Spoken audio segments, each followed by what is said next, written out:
Okay, in last lecture we have started the GST.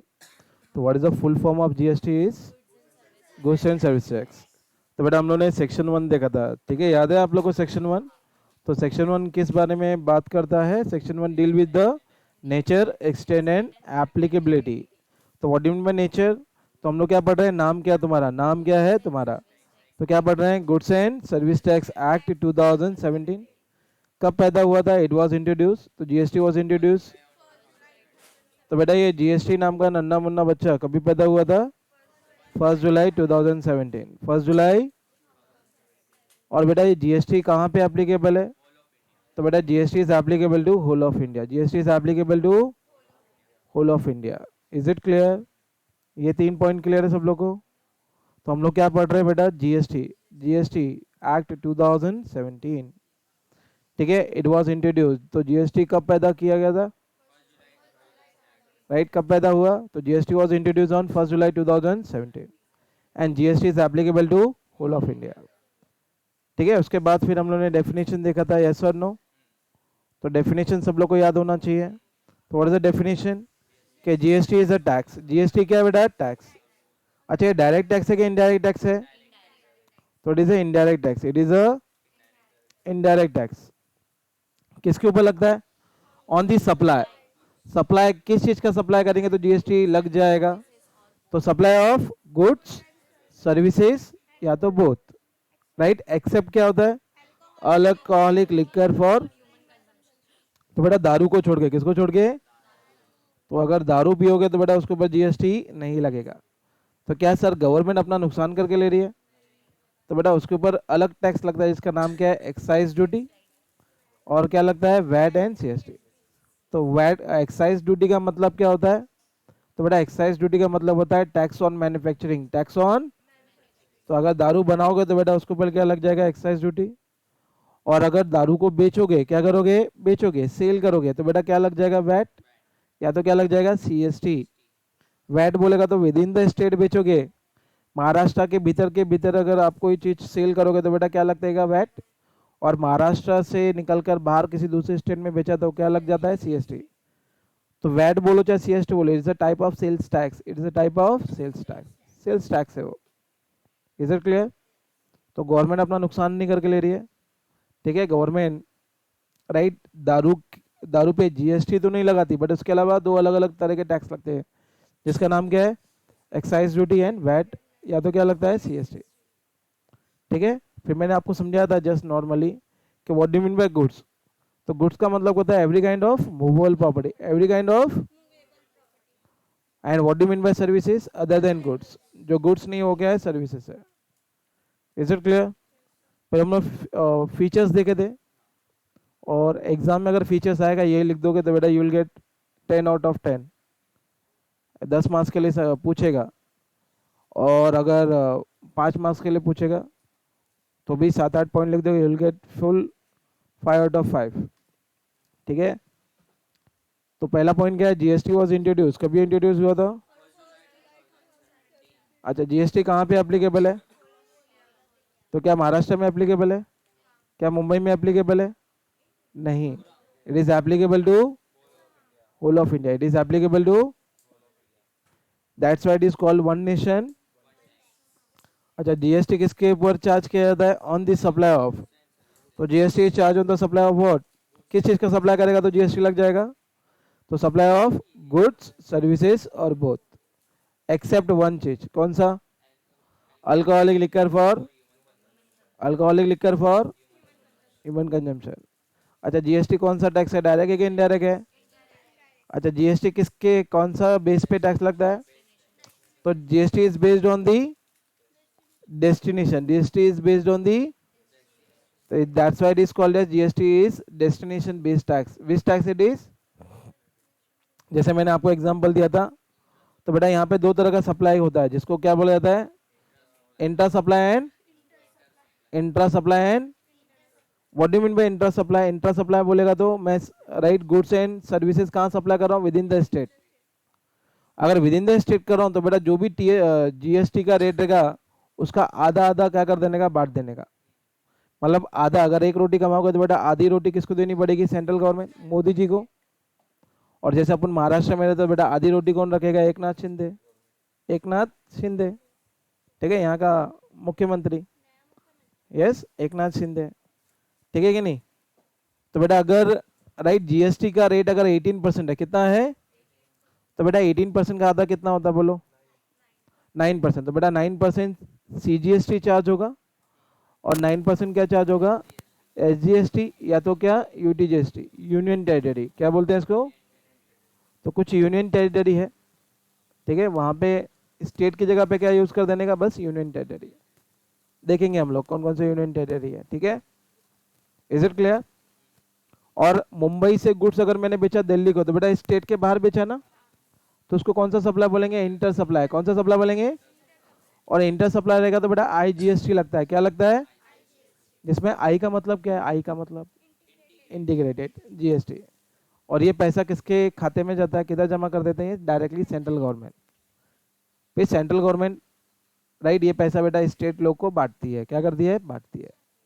Is it clear? तो GST अगर 18% है तो बेटा आईजीएसटी कितना लग जाएगा? 18%। उधर बंटवारा नहीं होगा, तो जो भी टैक्स रेट है डायरेक्टली सेंट्रल गवर्नमेंट के खाते में जमा हो जाएगा। Is it clear? 6 point is clear. 7 point क्या बोला है? तो जीएसटी स्ट्रक्चर किसके ऊपर बेस्ड है बेटा? डुअल कॉन्सेप्ट के ऊपर। किसके ऊपर? मतलब यहाँ पे स्टेट गवर्नमेंट भी टैक्स चार्ज करती है, जीएसटी चार्ज करती है, और सेंट्रल गवर्नमेंट भी चार्ज करती है। तो दो गवर्नमेंट यहाँ पे टैक्स लगाती है। अगर इंट्रा सप्लाई होगा तो बेटा कितना टैक्स लगता है? दो। सेंट्रल गवर्नमेंट भी लगाती है और स्टेट गवर्नमेंट भी जीएसटी लगाती है। तो GST is based on which structure? तो GST structure is based on which concept? Dual concept. आएगा फिल इन द ब्लैंक्स में एमसीक्यू में कि GST structure is based on dash, तो आप क्या लिखेगा? Dual concept. Which concept? One concept, two concept. तो डुअल बोलेगा तो टू कॉन्सेप्ट। तो बेटा यहाँ पे स्टेट गवर्नमेंट भी चार्ज करती है और सेंट्रल गवर्नमेंट भी चार्ज करती है। वही इंग्लिश लिखा है वहाँ पे कि GST is charge by the central government and state government in the case of inter supply such as CGST and SGST. Is it clear? अच्छा, जीएसटी ने क्या एलिमिनेट कर दिया? तो GST has eliminated which effect? Cascading effect. Which effect? Cascading effect. 9 point हम लोग ने कहा कास्केडिंग इफेक्ट का मतलब क्या था बेटा? Double taxation. पहले एक ही गुड्स और सर्विस, एक ही राइट प्रोडक्ट के ऊपर कितना टाइप का टैक्स लगता था बेटा? दो। जैसे दारू के ऊपर अभी भी देख लो, तो बेटा दारू के ऊपर एक्साइज ड्यूटी भी लगता है और क्या लगता है? वैट भी लगता है। Yes or no? तो दो टैक्स और लग रहे हैं कि नहीं वहाँ पे? तो वहाँ पे क्या हो रहा है बेटा? डबल टैक्सेशन हो रहा है। क्या लग रहा है? बट जीएसटी में ऐसा नहीं है बेटा। जीएसटी में राइट ऐसा नहीं है। तो बेटा अगर कोई प्रोडक्ट के ऊपर अगर जीएसटी एप्लीकेबल है तो बेटा क्या लगेगा? सिर्फ जीएसटी। क्या लगेगा? एक ही टैक्स लगेगा। क्या लगेगा? एक ही टैक्स, जिसका नाम क्या है? जीएसटी।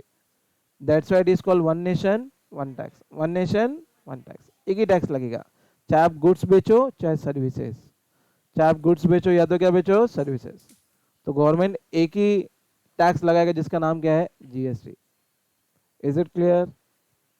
ओके, 9 पॉइंट क्या देखा कि जीएसटी क्या है बेटा? Is a consumption based tax. Which tax is this? तो GST is a tax on consumption. Consumption के ऊपर लगता है। किसके ऊपर लगता है? कंजम्पशन। और अल्टीमेटली बेटा मरता कौन है यहाँ पे? कस्टमर मरता है, कंज्यूमर। Is it clear? अच्छा, जीएसटी किसके ऊपर नहीं लगता बताया था मैंने आपको, ये तो आपको पता ही होगा। GST is not applicable on which supply? Alcoholic liquor for human consumption. तो बेटा दारू का सप्लाई करेगा तो बेटा जीएसटी नहीं लगता। याद रहेगा आप लोग को? ओके। और बेटा फिलहाल गवर्नमेंट काउंसिल ने 5 पेट्रोलियम प्रोडक्ट के ऊपर, कितने प्रोडक्ट के ऊपर? 5 पेट्रोलियम प्रोडक्ट के ऊपर राइट क्या किया? जीएसटी क्या किया है? पोस्टपोन किया है। जीएसटी क्या किया है? तो levy of GST is postponed on the 5 petroleum product right, जिसका नाम क्या है?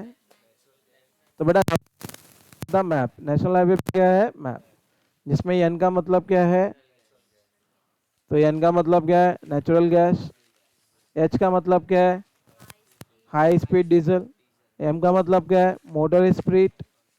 ए का मतलब है एविएशन टर्बाइन फ्यूल। और लास्ट में बेटा पी है। पी का मतलब क्या है बेटा? Petroleum crude oil. Is it clear? बात आ रही समझ में? तो जो नेचुरल गैस है उसके ऊपर जीएसटी नहीं लगेगा, डीजल बेचोगे बेटा उसके ऊपर भी जीएसटी नहीं लगेगा। मोटर स्पीड का मतलब बेटा पेट्रोल बेचोगे उसके ऊपर भी जीएसटी नहीं लगेगा। और एटीएफ का मतलब बेटा एविएशन टरबाइन फ्यूल, उसको भी बेचोगे तो बेटा जीएसटी। अच्छा, एविएशन टरबाइन फ्यूल का मतलब होता है वाइट पेट्रोल। क्या होता है? वाइट पेट्रोल, जो प्लेन उड़ाने के लिए काम आता है। क्या उड़ाने के लिए काम आएगा? प्लेन। क्या उड़ाने के लिए काम आता है? प्लेन, हवाई जहाज। ठीक है। और तुम जिद पकड़ के बैठेगा मेरे को राइट वाइट पेट्रोल चाहिए, वाइट पेट्रोल चाहिए, तो बेटा कीमत तो देख ले भाई, पर लीटर 60,000 के ऊपर आता है। 60,000 के ऊपर चाहिए, लोगे? 60,000। एन पी का मतलब क्या है? पेट्रोल है, मतलब क्रूड ऑयल, कच्चा तेल। कौन सा बेटा? कच्चा तेल। Is it clear? और जीएसटी में बेटा जितने भी इनडायरेक्ट टैक्स थे वो क्या हो गया बेटा? सब सम्ड हो गया। क्या हो गया? सब सम्ड, मतलब सबको इंक्लूड कर लिया है। किसने बेटा? सब लोग किसकी छत्र छाया में आ गए हैं? सब लोग। तो जितने भी इनडायरेक्ट टैक्स है, जैसे वैट हो गया, सीएसटी हो गया, एक्साइज ड्यूटी हो गया, कस्टम ड्यूटी हो गया, ये सब किसकी छत्र छाया में आ गए? तो जीएसटी की छाया में आ गए। Is it clear?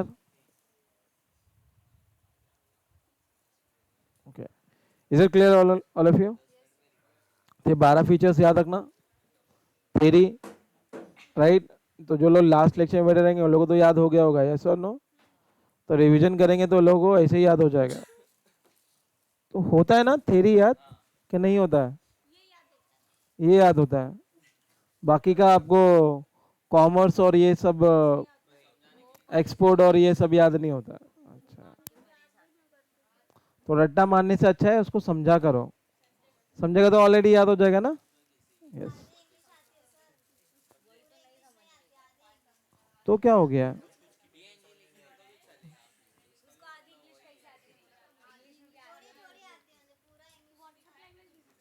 चलो अभी डेफिनेशन का हेडिंग डाला, चलो डेफिनेशन लिखेंगे हम लोग। तो डेफिनेशन वाला चैप्टर करेंगे अंडर सेक्शन 2। अंडर सेक्शन 2 तो जितने भी डेफिनेशंस हैं, तो जितने भी डेफिनेशन है बेटा सब किधर आएंगे? तो दिस इज अवर चैप्टर 1 का ही एक पार्ट है, जो आपकी बुक में बोलेगा चैप्टर 2 है। क्या है? Chapter 2 is called definition. नहीं लिखो, कंटिन्यू लिखो। यस, पहला चैप्टर हो गया।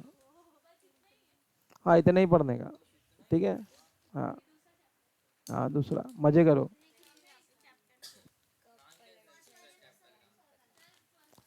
सम बेटा राइट, एक दो लेक्चर के बाद सॉल्व करेंगे। ठीक है, पहले बेसिक कॉन्सेप्ट एबीसीडी तो सीख लो। एबीसीडी तो सीख लो। अभी सम सिखाऊंगा तो बेटा तुम्हारे सर के ऊपर से जाएगा। सिखाऊं क्या सम? पहले कॉन्सेप्ट तो समझ लो।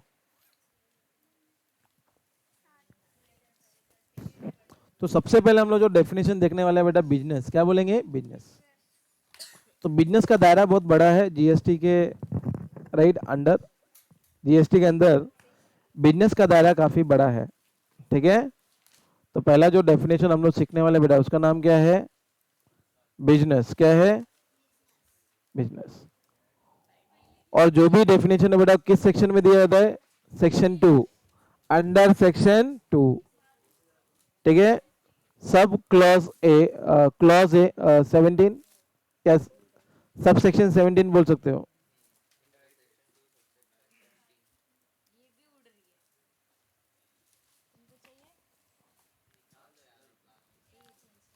तो बिजनेस, और ट्राई करना कि बिजनेस का डेफिनेशन आज के आज आपको क्या हो जाए? याद हो जाए।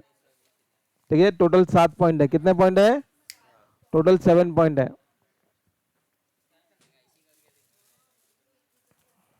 चलो लिखें। हाँ रुकिए। तो एवरीवन इज रेडी? तो according to you what do mean by business? आपके मतलब आपके हिसाब से बिजनेस का मतलब क्या है? क्योंकि राइट बिजनेस होगा, बिजनेस से रिलेटेड कोई ट्रांजेक्शन होगा तो बेटा क्या लगता है? जीएसटी लगता है। क्या लगता है? ठीक है, पर्सनल चीजें बेचोगे खरीदोगे तो बेटा उसके ऊपर जीएसटी नहीं लगेगा। जैसे आप अपना मोबाइल बेच दिया, कार बेच दिया, तो बेटा उसके ऊपर जीएसटी नहीं लगेगा। But it is related to the business, it is related to the business, वो आपके व्यापार से क्या होना चाहिए, जुड़ा होना चाहिए, क्या होना चाहिए, जुड़ा होना चाहिए। तो क्या लग जाएगा, जीएसटी लग जाएगा। बात आ रही समझ में? ओके। तो according to you what do mean by business, business से आप क्या समझते हो?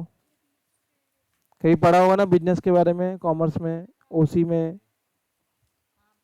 What do mean by business? Buying and selling of goods को क्या बोलेंगे, बिजनेस। okay. और बताइए।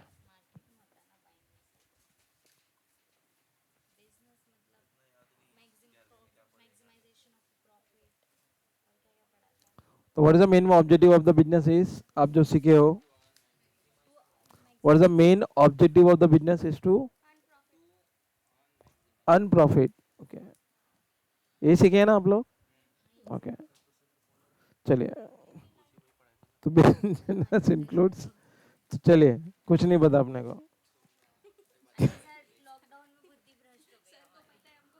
चलिए, बिजनेस इंक्लूड्स, तो टाइम पास करके कुछ मतलब नहीं है, अबू नहीं बता देते बिजनेस। तो बेटा यहाँ पे बिजनेस का मतलब कुछ और है। हाँ, तो बिजनेस इंक्लूड्स, बिजनेस इंक्लूड्स, तो बिजनेस इंक्लूड्स क्या क्या इंक्लूड होता है जरा देख लेना बेटा। तो सबसे उसमें पॉइंट लिखो बेटा ए, सब क्लॉज ए। ठीक है, लिखते जाने का, सब क्लॉज ए कि what do mean by business. तो बिजनेस इंक्लूड्स एनी ट्रेड, क्या बोला गया है, any trade, commerce, manufacture, any manufacture, profession,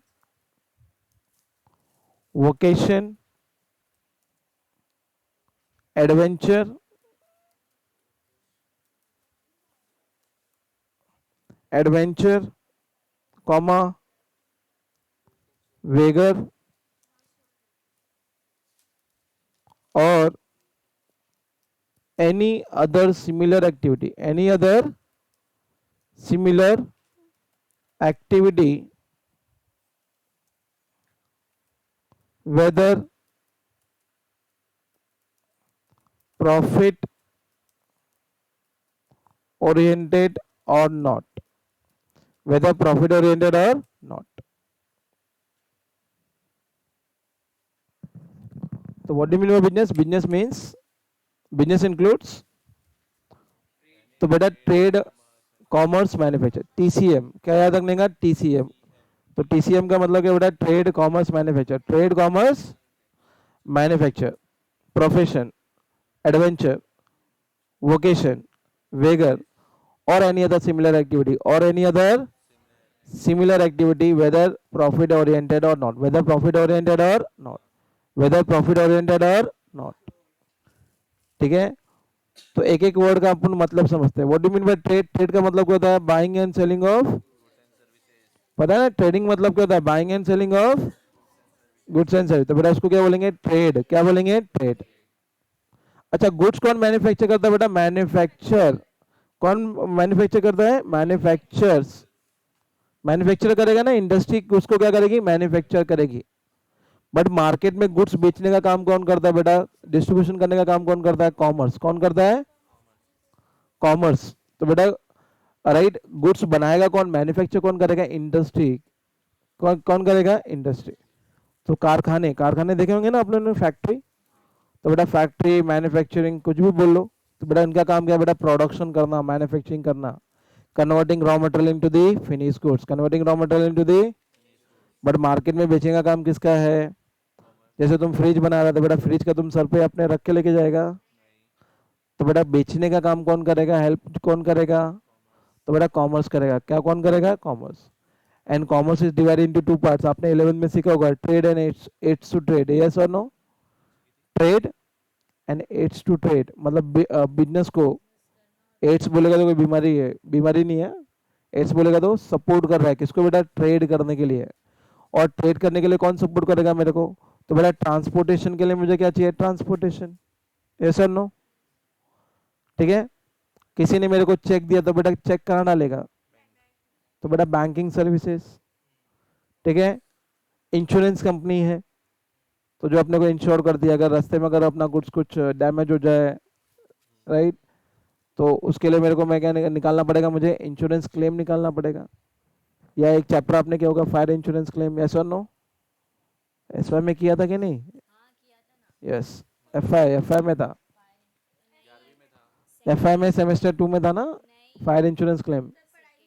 F I B com semester 2। अच्छा नहीं पढ़ा है आपने?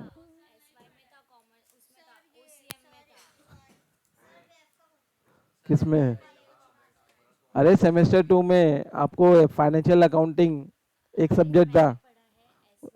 चलो छोड़ो, इंश्योरेंस जानते हो ना, जो अपने रिस्क को क्या करता है, कवर करता है, वो भी अपने को क्या दे रहा है, सर्विसेज। तो इंश्योरेंस है। और बेटा एडवर्टाइजिंग भी अपना हेल्प करता है, क्योंकि जो दिखता है वही मार्केट में बिकता है, ऐसा नो? तो ये सब इतना डीप में जाने की जरूरत नहीं है, ओसी पूरा सीखने की जरूरत नहीं है। What do mean by business? Business includes any trade, commerce, manufacture. Is it clear? तो टीसीएम याद रहेगा, ट्रेड, कॉमर्स, मैन्युफैक्चर। ठीक है, चौथा क्या बोला हुआ यहाँ पे, प्रोफेशन। क्या बोला गया है? प्रोफेशन। तो एज अ चार्टेड अकाउंटेंट हम लोग क्या देते हैं, सर्विसेज। डॉक्टर क्या देता है, सर्विसेज। टीचर क्या देता है, सर्विसेज। तो उसको क्या बोलेंगे बेटा, प्रोफेशनल। क्या बोलेंगे? एक्टर क्या देता है, सर्विसेज। क्रिकेटर क्या दे रहा है, he is a professional person, they are the professional person. Are you getting my point? ठीक है, नेक्स्ट क्या सिखा रहा है, वोकेशन। क्या है? वोकेशन। तो बेटा मैं यहाँ पे अगर आपको ड्राइंग बनाना सिखाऊं, क्या बनाना सिखाऊं, है ना, कोई कला सिखाऊं, क्या सिखाऊं, कोई कला, आर्ट। क्या सिखाऊं? कोई कला सिखाऊं, आर्ट सिखाऊं, तो बेटा उसे बोला जाएगा वोकेशन। क्या बोला जाएगा? मैं आपको यहाँ पे सिंगिंग सिखा रहा हूँ, राइट, गाना कैसे गाते हैं। मैं यहाँ पे आपको म्यूजिकल इंस्ट्रूमेंट कैसे बजाते हैं वो सिखा रहा हूँ। मैं आपको यहाँ पे राइट डांस कैसे करते हैं वो सिखा रहा हूँ। तो ये सब क्या बेटा, वोकेशन है। क्या है? वोकेशन। मैं आपको क्या दे रहा हूँ बेटा, कुछ आर्ट सिखा रहा हूँ, कुछ कला सिखा रहा हूँ। ठीक है, तो उसे क्या, उसको भी क्या बोला जाएगा, बिजनेस बोला जाएगा। क्या बोला जाएगा? बिजनेस। तो अगर किसी ने राइट सिंगिंग क्लासेस चालू कर दिया, डांस क्लासेस चालू कर दिया, किसी ने ड्राइंग क्लास चालू कर दिया, किसी ने आर्ट क्लास चालू कर दिया, बेटा वो भी, उसको भी क्या माना जाएगा, बिजनेस माना जाएगा। That is called vocation. Is it clear? Next क्या है, एडवेंचर। क्या है? एडवेंचर। अच्छा आप मुझे बताइए, जो भी राइट पायलट बिजनेस होते हैं, जो भी राइट, या पायलट बिजनेस बोलेगा तो स्टार्टअप बोलते हैं, जिसको क्या बोलते हैं, स्टार्टअप। तो स्टार्टअप जो है बेटा वो भी क्या होता है, एक तरह का एडवेंचर होता है। क्या होता है? उसको एडवेंचर ही बोलते हैं, क्योंकि वो सबसे ज्यादा रिस्की है। क्या है सबसे ज्यादा? तो आपके पास क्या बेटा, आइडिया है। क्या आया है? आइडिया। और वो आइडिया लेके आप क्या कर रहे हो, बिजनेस कर रहे हो। क्या कर रहे हो? बिजनेस। ठीक है। और ये आइडिया के लिए बेटा राइट इम्प्लीमेंट करने के लिए मेरे को क्या चाहिए, फंड का रिक्वायरमेंट चाहिए, यस और नो? पैसे की जरूरत है ना, अगर मेरे को ग्रोथ करना है तो इसके लिए आप किधर जाते हो ना, shark India, work India, shark India जैसे कुछ आता है कि नहीं, जहाँ पे नया नया स्टार्टअप लोग को, या शार्क टैंक, जहाँ पे पैसा देते हैं लोग, इन्वेस्टर्स लोग। तो they are called the adventures. क्या बोलते हैं उसको? एडवेंचर्स। ठीक है। वेगर कौन होता है? तो बेटा घोड़े की रेस देखी है आप लोगों ने? तो जो लोग हॉर्स राइडिंग, अरे हॉर्स राइडिंग नहीं बोलते, हॉर्स रेस बोलते। क्या बोलते हैं? Horse race. तो हॉर्स रेस देखा होगा बेटा, है ना? आप पैसा लगाते हैं वहां पे कि काला घोड़ा जीतेगा मेरा, राइट, कहीं बोलेगा नहीं, राइट, मेरा सफेद घोड़ा जीतेगा। ठीक है, ऐसा नो? कोई लोग पैसा लगा देगा, 5 नंबर घोड़े पे मेरा 5 लाख, 10 नंबर के घोड़े पे मेरा 2 लाख, 25 नंबर घोड़े पे मेरा 2 लाख। तो बेटा जो पैसा आप लगा रहे हैं, बेटिंग जो कर रहे हैं बेटा, ये बेटिंग कौन करवा रहा है आपको? वेगर। कौन करवाता है? वेगर। उसको वेगर बोलते हैं।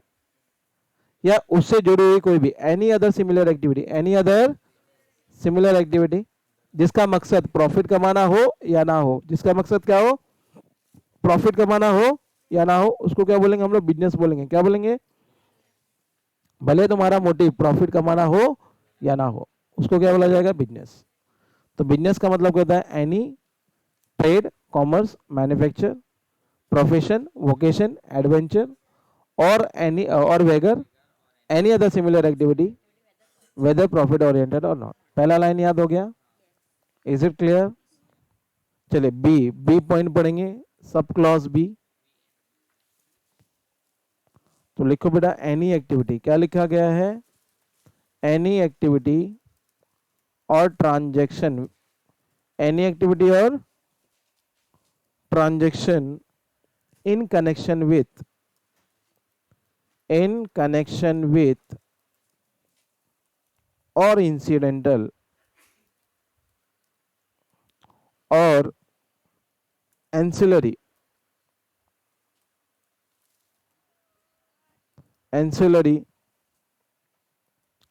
to subclause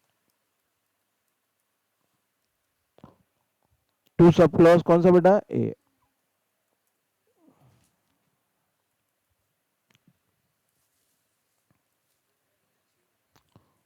तो कोई भी एक्टिविटी या तो कोई भी ट्रांजेक्शन आपके बिजनेस के साथ जुड़ा हुआ है या तो लगा हुआ है। इंसिडेंटल का मतलब क्या है, जुड़ा हुआ है, जिसका कनेक्शन है, क्या है, कनेक्शन है।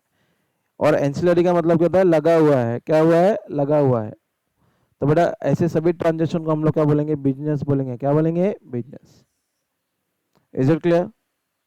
जैसे मैंने यहाँ पे क्लास खोल दिया है, क्लासेस है अपना, और बाहर प्रिंटिंग एंड स्टेशनरी का दुकान भी खोल दिया, तो बेटा वो उसको भी क्या मानेंगे, वो एक्टिविटी उससे जुड़ी हुई है ना, तो उसको भी क्या बोला जाएगा, बिजनेस बोला जाएगा। क्या बोला जाएगा, बिजनेस। तो क्या लिखा गया, इंग्लिश क्या लिखा गया, जरा पढ़ो। Any activity or transaction in connection with और इंसिडेंटल, या तो जुड़ा हुआ है या तो लगा हुआ है। लगा हुआ है को क्या बोलेंगे बेटा, एंसिलरी। किससे, टू सब क्लॉज, जो अपन ने सब क्लॉज अभी पढ़ा है ना, टू सब क्लॉज ए, राइट। तो अगर ये बिजनेस में, तो कोई भी एक्टिविटी या कोई भी ट्रांजेक्शन किससे रिलेटेड है, ट्रेड से। किससे रिलेटेड है, कॉमर्स से। किससे रिलेटेड है, प्रोफेशन। तो उसको क्या माना जाएगा, बिजनेस माना जाएगा। क्या माना जाएगा, business. Is it clear? Okay, चलो सी पॉइंट लिखो बेटा। तो लिखा गया है any activity or transaction, any activity or transaction, sub clause है। सब क्लॉज क्या है, ए, जो ऊपर जो अपन ने सीखा है। क्या सीखा है, ए में क्या सीखा है, सब क्लॉज ए में क्या सीखा हम लोगों ने, कि वहां पे पता है ना, business includes any trade commerce manufacture, वो राइट, कॉमा, वेदर और नॉट, देयर इज वॉल्यूम,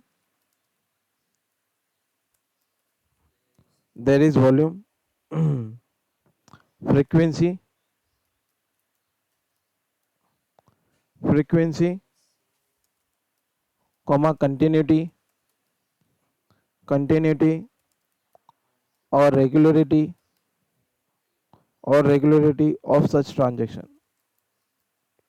तो बेटा गवर्नमेंट को तुम्हारा वॉल्यूम से कुछ लेना देना नहीं है, बिजनेस के वॉल्यूम से कुछ लेना देना नहीं है, बिजनेस के फ्रीक्वेंसी से कुछ लेना देना नहीं है, कंटिन्यूटी और रेगुलरिटी से कुछ लेना देना नहीं है।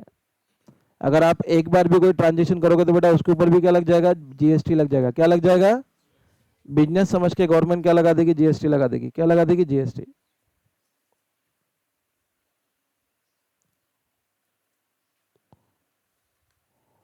तो थर्ड पॉइंट क्या लिखा है, any activity or transaction, any activity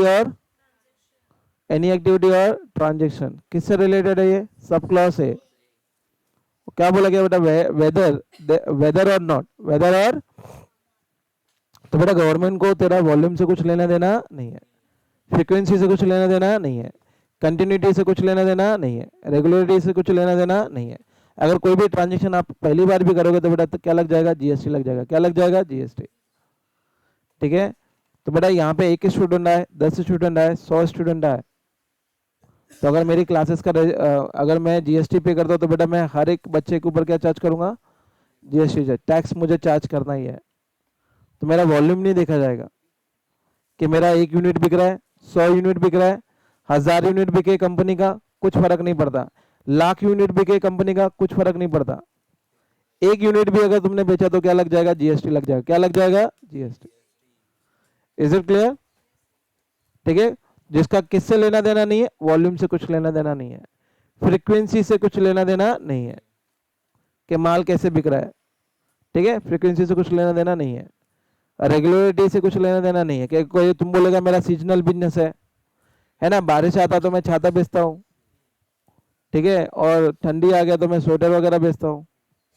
तो बेटा कुछ नहीं, कंटिन्यूटी हो या ना हो, सीजनल बिजनेस हो चाहे रेगुलर बिजनेस हो, आपको क्या पे करना पड़ेगा बेटा, जीएसटी पे। आप बिजनेस के दायरे में आ जाओगे, आप किसके दायरे में आ जाओगे, business.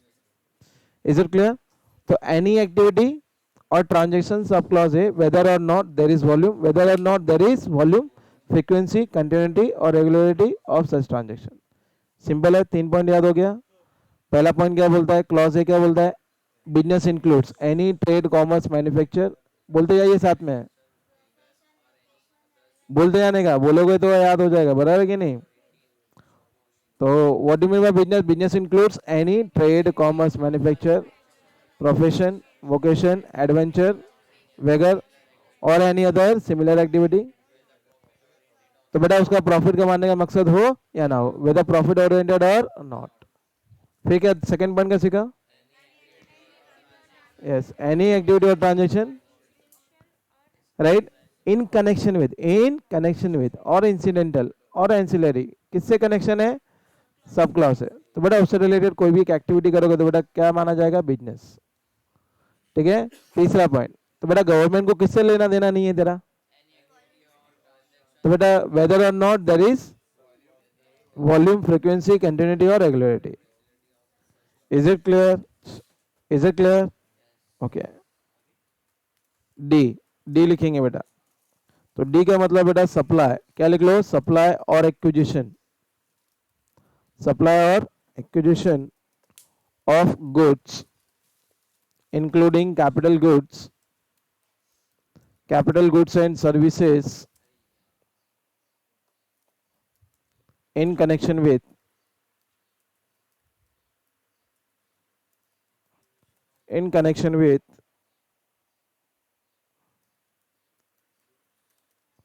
commencement or closure of business, commencement और closure of business। तो बेटा अगर जीएसटी अगर अच्छे से समझना है तो आपको डेफिनेशन अच्छे से आना चाहिए, क्या आना चाहिए, डेफिनेशंस। तभी आप जाके राइट चैप्टर्स को समझ पाओगे, प्रैक्टिकल क्वेश्चंस को। लोग क्या करते हैं, डायरेक्टली जंप मारते हैं किसके ऊपर, प्रैक्टिकल क्वेश्चन के ऊपर। तो बेटा वहां पे आपका डब्बा गोल हो जाएगा, फिर समझेगा ही नहीं, फिर घूम जाएगा तुम।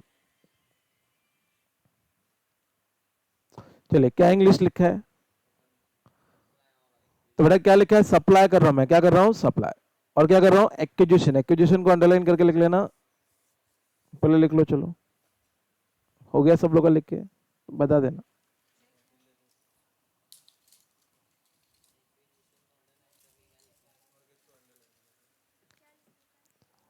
चलिए सप्लाई कर रहा हूं, या तो मैं क्या कर रहा हूं, एक्विजिशन, एक्विजिशन ऑफ व्हाट बेटा, एक्विजिशन का मतलब बेटा परचेस, क्या कर रहा हूं मैं, परचेस। पढ़ा था ना हम लोग एक्विजिशन, कैपिटल गेन में था ये word, acquisition, cost of acquisition, okay. तो बेटा सप्लाई कर रहा हूं। अच्छा अगर मैं कोई नया बिजनेस चालू करूंगा तो बोलो, मेरे को फिक्स एसेट खरीदना पड़ेगा कि नहीं खरीदना पड़ेगा।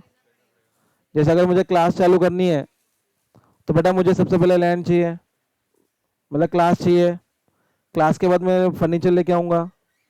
तो जो क्लास है बेटा, जो बिल्डिंग है बेटा, लैंड एंड बिल्डिंग जो है वो मेरे लिए क्या है, फिक्स एसेट्स। बिल्डिंग लेके आ रहा हूँ बेटा, वो बिल्डिंग भी क्या मेरे लिए, फिक्स एसेट्स। फर्नीचर लेके आऊंगा, बेंच वगैरह लेके आऊंगा तो वो भी क्या मेरे लिए, फिक्स एसेट्स। ये लैपटॉप लेके आऊंगा तो बेटा वो मेरे लिए क्या है, प्रोजेक्टर लेके आऊंगा, टीवी लेके आऊंगा, स्क्रीन लेके आऊंगा, वो भी मेरे लिए क्या है, फिक्स एसेट्स। एसी लगाया मैंने, एसी लगाया मैंने, तो बेटा वो भी क्या है मेरे लिए, फिक्स एसेट्स। क्या है वो अपने लिए, फिक्स एसेट। तो बिजनेस चालू करेगा तो मेरे को एसेट खरीदना पड़ता है, यस और नो। उसी को कैपिटल गुड्स बोलते हैं, क्या बोलते हैं। तो जिसको नहीं पता बेटा, कैपिटल गुड्स को अंडरलाइन करके लिख लेना बेटा, क्या मतलब होता है उसका, फिक्स एसेट्स। क्या होता है, fix assets, yes or no. तो कैपिटल गुड्स का मतलब क्या होता है, फिक्स एसेट्स। जब मैं बिजनेस क्या कर रहा हूँ, कमेंस कर रहा हूँ, क्या कर रहा हूँ, कमेंस, स्टार्ट कर रहा हूँ, क्या कर रहा हूँ, स्टार्ट, इनॉग्रेशन कर रहा हूँ, बिजनेस चालू कर रहा हूँ, ओपनिंग कर रहा हूँ, क्या कर रहा हूँ, ओपनिंग। तो मैं ये, मेरे को ये सब एसेट खरीदना पड़ेगा ना, यस और नो। और अगर मैं अपना बिजनेस बंद करूंगा, अगर मैं अपना बिजनेस क्या करूंगा, बंद करूंगा, तो बेटा जो एसेट मैंने खरीदा रहेगा उसी को क्या करूंगा, मैं बेचूंगा, यस और नो। जो चैप्टर आने वाला है आपको एक एफए में, है ना, liquidation of companies, yes or no, है ना, फाइनेंशियल अकाउंटिंग में लिक्विडेशन ऑफ कंपनीज, उसमें सीखोगे। जब कंपनी बंद कर दे तो बेटा कंपनी धीरे धीरे क्या करेगी, सभी एसेट को बेचेगी। तो अगर उससे रिलेटेड कोई एक्टिविटी कर रहा हूं तो उसको क्या बोला जाएगा बेटा, बिजनेस। क्या बोला जाएगा, बिजनेस। Is it clear? तो बेटा वहां पे आप किसको अपॉइंट करोगे, लिक्विडेटर को। किसको अपॉइंट करोगे? तो लिक्विडेटर का काम क्या बेटा, बिजनेस को बंद करके देना, बिजनेस को बंद करके देना। ठीक है, इज इट क्लियर? तो what do mean by fourth point क्या बोलता है, सब क्लॉज डी क्या बोलता है, सब क्लॉज डी। तो supply or acquisition of what, goods including what, including capital goods and services. किसके साथ connection, in connection with commencement or the closure of business, commencement or the closure of business. तो जब business चालू करेगा बेटा नारियल फोड़ेगा, बराबर ना, कमेंसमेंट, स्टार्टिंग, स्टार्ट। ठीक है, कमेंसमेंट का मतलब होता है स्टार्ट, बिजनेस स्टार्ट करूं, चाहे मैं इस बिजनेस को क्या करूं, बंद करूं, उससे रिलेटेड अगर मैं कोई एक्टिविटी कर रहा हूं तो बेटा वो भी क्या माना जाएगा, बिजनेस माना जाएगा। क्या माना जाएगा? Is it clear? Is it clear? तो डी पॉइंट क्लियर है, बातें समझ में आ रही हैं आप लोगों को? तो बिजनेस चालू करो चाहे बंद करो, तो बिजनेस चालू करूंगा तो बेटा मैं फिक्स एसेट एक्विजिशन करूंगा, परचेज करूंगा। क्या करूंगा, परचेज। और वही अगर मैं बिजनेस बंद करूंगा तो वही एसेट को क्या करूंगा, मैं बेचूंगा। बात आ रही है समझ में? ओके, नेक्स्ट लिखो, प्रोविजन ऑफ फैसिलिटीज, ई।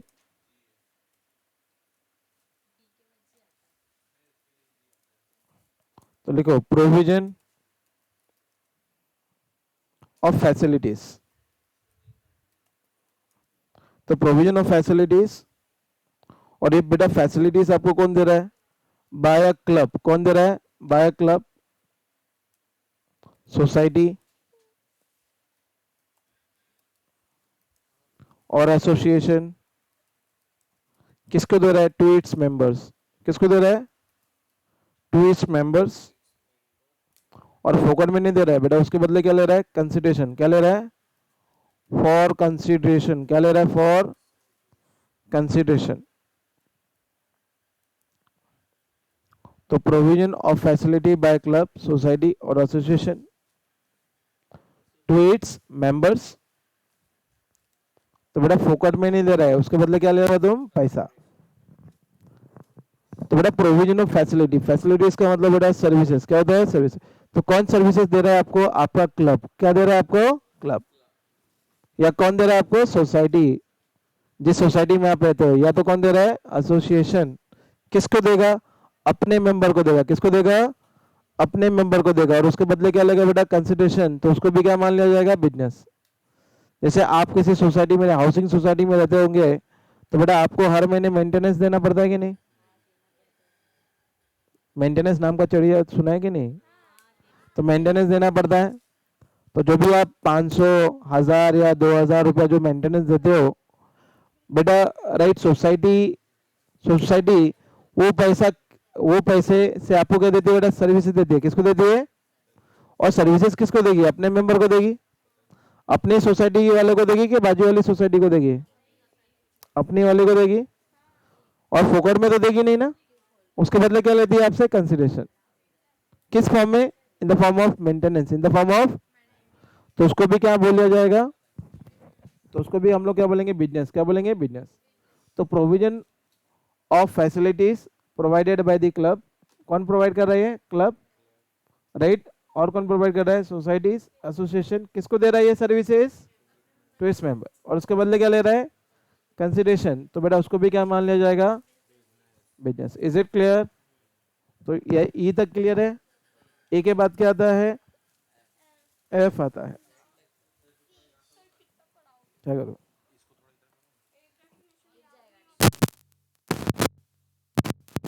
बस।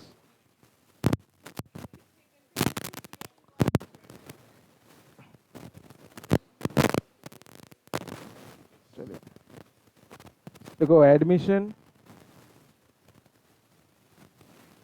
Admission for consideration, admission for consideration to any premises, to any premises.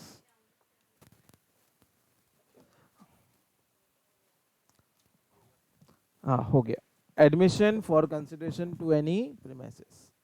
Admission का मतलब होता है बेटा एंट्री, एंट्री एंट्री करने के लिए मेरे को क्या पे करना पड़ेगा, कंसिडरेशन।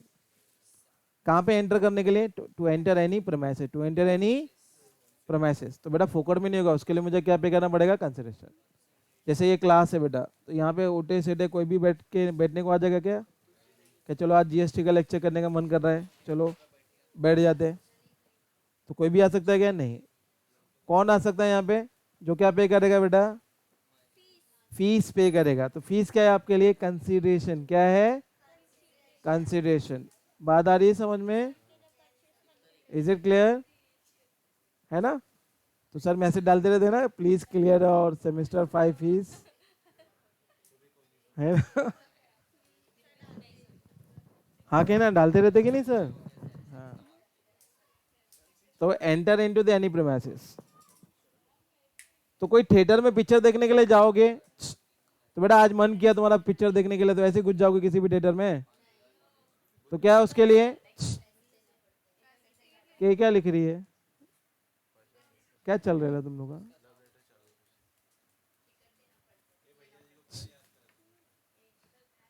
ठीक है। अपने को कम मार्क्स आने का कारण यही है कि जब हम लोग सिखाते हैं कुछ, तो अभी अपन सीखते नहीं है। ठीक है, I am giving my 100%, right, you are suppose to give me 200% attention. उतना तो दे सकते हैं ना हम लोग, यस। तो फुल कॉन्सेंट्रेशन यहाँ होना चाहिए, दुनियादारी छोड़ो, दुनियादारी गई तेल लेने। ठीक है, तो अगर आपका ध्यान 1% भी इधर उधर भटकेगा, तो बेटा इम्पैक्ट होता है आपके किस पे, मार्क्स पे। किस पे इम्पैक्ट होता है, मार्क्स पे, ऐसा नो। तो जब पढ़ाई आता है तो बेटा पढ़ाई पे ध्यान देने का, अदर एक्टिविटी छोड़ दो, अदर एक्टिविटी छोड़ दो। क्योंकि हम लोग अपने दिमाग का, राइट, 1% भी यूज नहीं करते हैं। और आपकी जनरेशन तो बेटा 1% भी यूज नहीं करते हो आप तो, क्योंकि आपका कंट्रोल किसी और के हाथ में है, कोई और ही कंट्रोल कर रहा है आपको। ठीक है, आपका जो कंट्रोल है बेटा आपके मन में, मन मन कंट्रोल कर रहा है आपको। कौन कंट्रोल कर रहा है, आपका मन, दिमाग नहीं कंट्रोल कर रहा है। जिस दिन दिमाग कंट्रोल करना सीख जाएगा ना, तो आप लाइफ में काफ़ी सारे आगे बढ़ जाओगे, बहुत कुछ अचीव कर लोगे लाइफ में। तो अभी अपना कंट्रोल किसके हाथ में, आपके मन के हाथ में है। मन जैसा नचाएगा वैसा तुम नाचेगा, ऐसा नो, है ना। सर सिखाएगा, तुम बोलेगा नहीं मेरे को इसे। हाँ मेरा मन, मेरा मन, राइट, मन मेरे को कंट्रोल नहीं करता, मेरा दिमाग मेरे मन को क्या करता है, कंट्रोल करता है। ठीक है, और जिस दिन ये सीख जाओगे ना बेटा, राइट, काफी कुछ आगे बढ़ जाओगे आप। और अगर आपने आपकी डोर आपके मन के हाथ में दे दी, तो खत्म, खत्म हो गया फिर तुम, है ना। जैसे सुबह उठने का है, मन बोलेगा अभी और सो जाओ, मतलब और 10 मिनट सो जाओ, हाँ 5 मिनट, वही ऐसे ही होता है ना। तुम बोलते मैं आज ये चैप्टर, आज ये मुझे चैप्टर का कवर करना है, आज मुझे कौन सा, राइट, क्लियर करके लेना है, याद करके लेना है। तुम्हारा मन बोलेगा चलो खेल कूद लो, टीवी सीरियल देख लो, मोबाइल देख लो, ठीक है, यूट्यूब पे शॉर्ट देख लो, राइट, इंस्टाग्राम देख लो, फेसबुक देख लो, बराबर। तो बेटा social media, right, other activity, right, बाहरी, बाहरी इम्पैक्ट अपना ज़्यादा पड़ रहा है। ठीक है, तो बेटा जो सोशल मीडिया है वो आपको क्या कर रही है, कंट्रोल कर रही है। क्या कर रही है, कंट्रोल, आप उसके कंट्रोल में हो। दूसरा, तो चलिए, राइट, हम लोग पॉइंट क्या कर रहे हैं बेटा, एफ। चलिए दुनियादारी छोड़ते हैं, अभी जीएसटी पे आते हैं। तो एफ का मतलब क्या बेटा, एडमिशन। क्या है, तो बेटा किसी भी प्रीमाइसेस में मुझे एंट्री मारने के लिए क्या लेना पड़ेगा बेटा, एडमिशन। क्या पे करना पड़ेगा एडमिशन के लिए, पैसा। कंसिडरेशन, क्या पे करना पड़ेगा, कंसिडरेशन। बात समझ में आ रही है, कंसिडरेशन, कंसिडरेशन पे करना पड़ेगा। ठीक है, किसी थिएटर में पिक्चर देखने के लिए जाएगा तो बेटा क्या खरीदना पड़ेगा, टिकट, और टिकट फोकट में नहीं आता है, राइट। तो 150-200 रुपये का टिकट रहेगा कि नहीं, वो कंसिडरेशन, दैट कॉल कंसिडरेशन। बात समझ में आ रही है, ठीक है। आईपीएल का मैच देखने के लिए जाएगा तो बेटा वहां पे भी क्या देना पड़ेगा, कंसिडरेशन, राइट। कोई फैशन शो देखने जाएगा वहां पे भी क्या देना पड़ेगा, कोई थिएटर में ड्रामा देखने के लिए जाएगा तो वहां पे भी क्या देना पड़ेगा, कंसिडरेशन।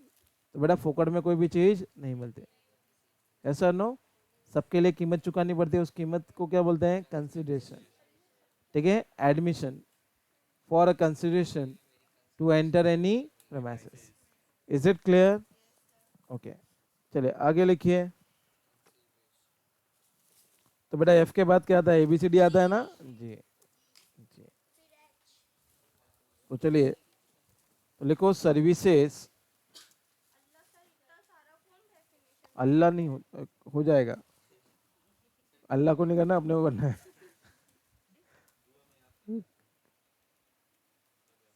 क्यों नहीं याद होगा, याद नहीं हो रहा है क्या।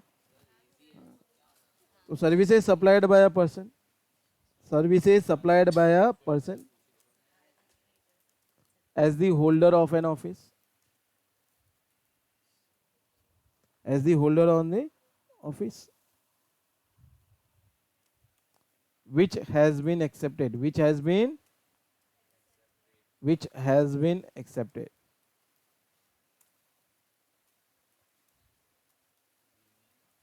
which has been accepted by him in the ordinary course of business, in the ordinary, in the ordinary course of business।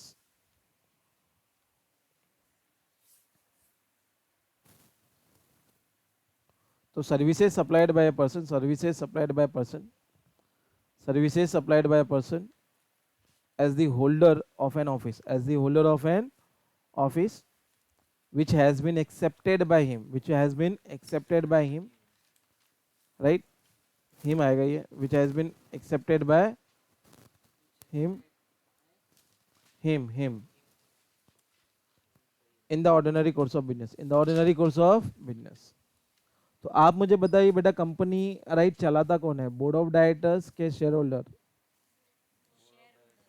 Board कौन चलाता है, who manage, who managing who is managing the daily affairs of the company, board of directors. तो बेटा business की बागडोर हम लोग किसके हाथ में दे देते हैं, बोर्ड ऑफ डायरेक्टर्स के हाथ में दे देते हैं। तो बोर्ड ऑफ डायरेक्टर्स जो टॉप अथॉरिटी होती है बेटा, उसको क्या बोलते हैं, बोला जाता है holder of an office, holder of an. तो बेटा वो अपने को क्या दे रहा है, सर्विस दे रहा है ना, ठीक है। तो बेटा उसको क्या मान लिया जाएगा, बिजनेस मान लिया जाएगा, क्या मान लिया जाएगा, बिजनेस। तो services, services supplied by a person, services जिसका नाम क्या है, as a holder of the office, as the holder of the office, which has been accepted by him in the ordinary course of business, in the ordinary course of business. Is it clear, याद रहेगा, okay. जी के बाद क्या आता है, क्या आता है बोलिए, एच। चलिए एच, तो बेटा सब क्लॉज क्या बोलता है, तो लिख लो activities,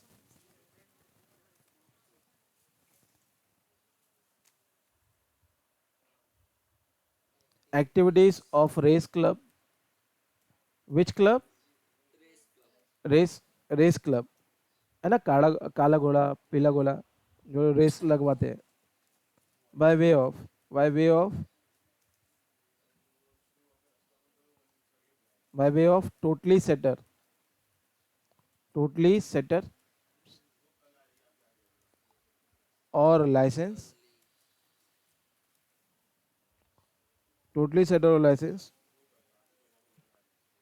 to the bookmaker, to the bookmaker. तो activities of race club, activities of race club by way of totalisator or licence to the book maker.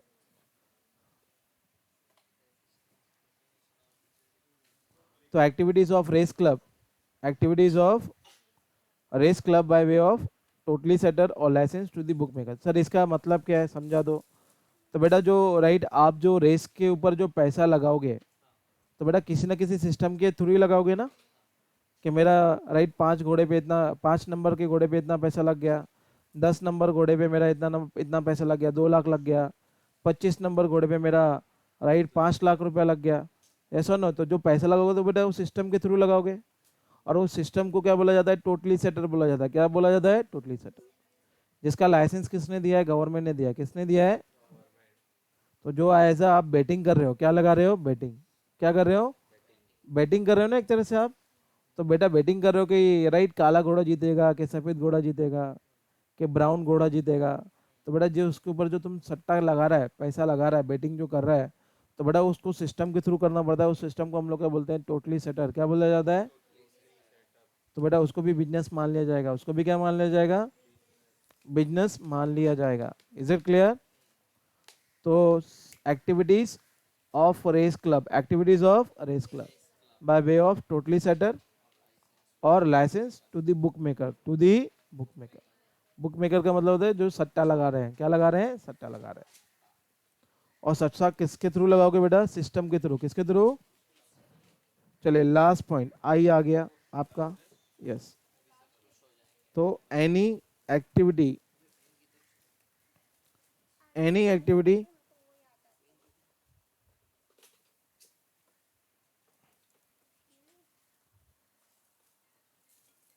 और transaction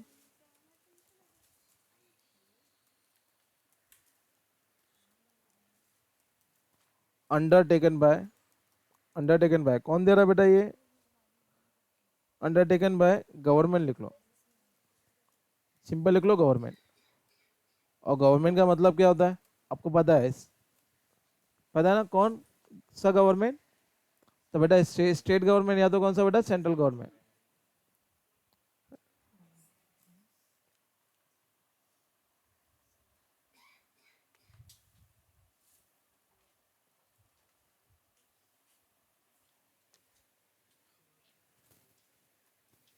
in which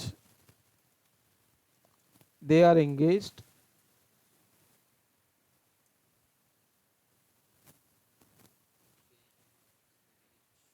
as public authorities।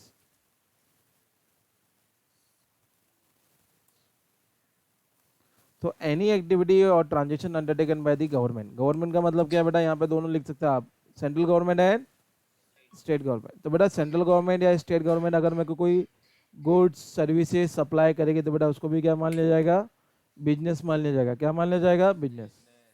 भले वो कोई भी government हो, भले वो कोई भी गवर्नमेंट हो, सेंट्रल गवर्नमेंट हो चाहे कौन सी गवर्नमेंट हो, स्टेट गवर्नमेंट हो, बेटा उसको भी हम लोग क्या बोलेंगे, बिजनेस। क्या बोलेंगे, बिजनेस। तो any activity or transaction undertaken by, कौन कर रहा है बेटा ये transaction, undertaken by the government. ठीक है, in which they are engage as a public authorities, in which they are engage as. तो बेटा ये कितना पॉइंट हो गया, ये 7 पॉइंट हो गया। तो ये 7 पॉइंट आपको लिखना पड़ेगा। तो एग्जाम में अगर शॉर्ट नोट आ गया, क्या आ गया, तो बेटा अगर ये लिख देते हो, अगर ये लिख दे तो बेटा you will get the full 5 out of 5। ठीक है, 5 में से 5 मिल जाएगा। थ्योरी नहीं आता है तो तुम्हारे मजे फिर। इन लोग को आते हैं 20 मार्क्स के, बट थ्योरी नहीं आएगा इसका मतलब ये नहीं कि, मतलब थ्योरी नहीं आएगा तो ऑब्जेक्टिव भी नहीं आएगा।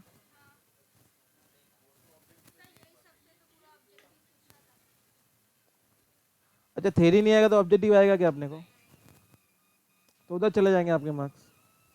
ऐसा नो, तो जरूरी है ये पढ़ना सीखना समझना। तो इज इट क्लियर, बिजनेस का मतलब क्लियर है? तो एक बार रिपीट करते हैं, what do mean by business. Business means, business includes क्या इंक्लूड होता है इसमें, trade commerce manufacture profession vocation adventure wager or any other similar activity whether profit oriented or not. Simple है, पहला पॉइंट तो सिंपल है। चलिए क्लॉज बी क्या है, तो any activity transaction in connection और इंसिडेंटल और एंसिलरी, टू सब क्लॉज है। फिर थर्ड पॉइंट बोला बेटा, any activity or transaction sub clause है कॉमा वेदर और नॉट। तो बेटा वॉल्यूम से कुछ लेना देना है क्या, नहीं। फ्रीक्वेंसी से कुछ लेना देना है क्या, नहीं। कंटिन्यूटी और रेगुलरिटी से कुछ लेना देना है क्या, नहीं। Is it clear? नेक्स्ट बेटा बिजनेस को क्लोज करो, बिजनेस को चालू करो चाहे बंद करो, बेटा उससे रिलेटेड कोई भी एक्टिविटी होगी तो बेटा उसको क्या बोलेंगे, बिजनेस। इतना याद रख सकते हो ना ऐसे। बिजनेस को बंद करो, बिजनेस को चालू करो या बंद करो, उससे रिलेटेड कोई एक्टिविटी करोगे तो बेटा उसको क्या मान लिया जाएगा, बिजनेस। सिंपल है, ठीक है। अपने लैंग्वेज में लिख सकते हो ना आप, जरूरी थोड़ी ना कि बुक का लैंग्वेज में लिखो। तो supply or acquisition of goods including capital goods and services in connection with commencement और क्लोजर ऑफ बिजनेस। बट एक दो बार पढ़ोगे बोलोगे तो याद हो जाएगा आपको। कभी बोल बोल के ट्राई कर, याद करना सीखो। हाँ, परेशान कर दो घर में सब लोग को, ठीक है। भगा देंगे अच्छा। अच्छा ओके, ठीक है। तो जोर जोर से चिल्लाओ, याद हो जाएगा। तुम्हारा दिमाग भी काम यूज करेगा, तुम्हारे कान भी यूज करेंगे। Is it clear? तो बिजनेस को चालू करो चाहे बंद करो, चालू करो चाहे बंद करो, उससे रिलेटेड कोई एक्टिविटी करोगे तो उसको क्या मान लिया जाएगा, बिजनेस। Yes ma'am. जुड़ा हुआ, लगा हुआ या तो जुड़ा हुआ। एंसिलरी मतलब लगा हुआ, हिंदी में लिख लो लगा हुआ। Is it clear?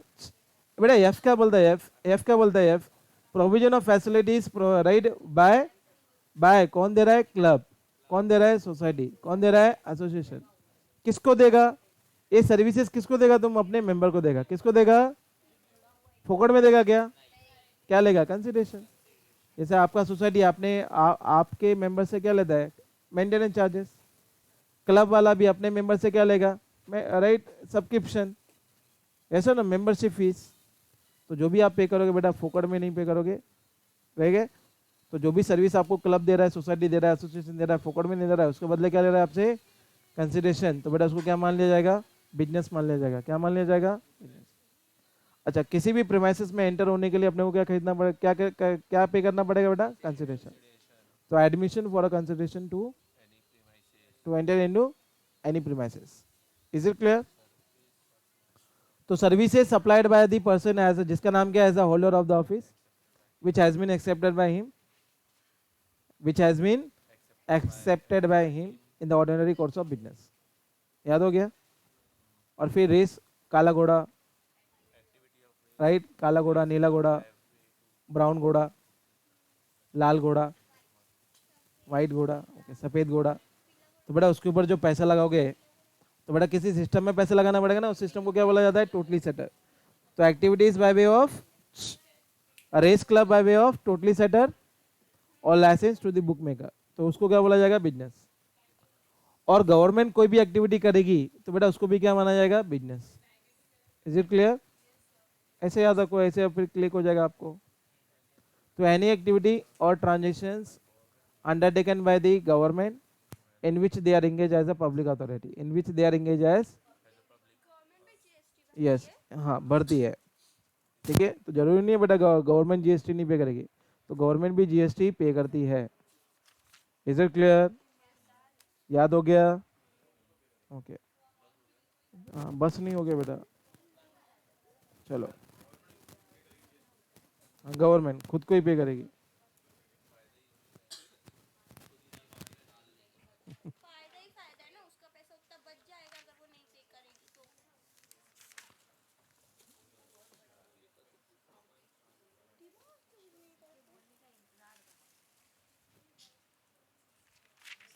तो बेटा जीएसटी में कितना पार्टी होता है, दो पार्टी होता है। कितना पार्टी होता है? तो एक होता है सप्लायर, क्या वो कौन होता है, तो हेडिंग डालो जरा, सप्लायर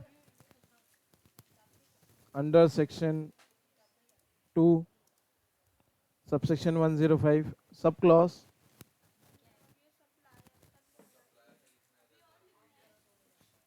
नहीं अभी सब छोटा छोटा है।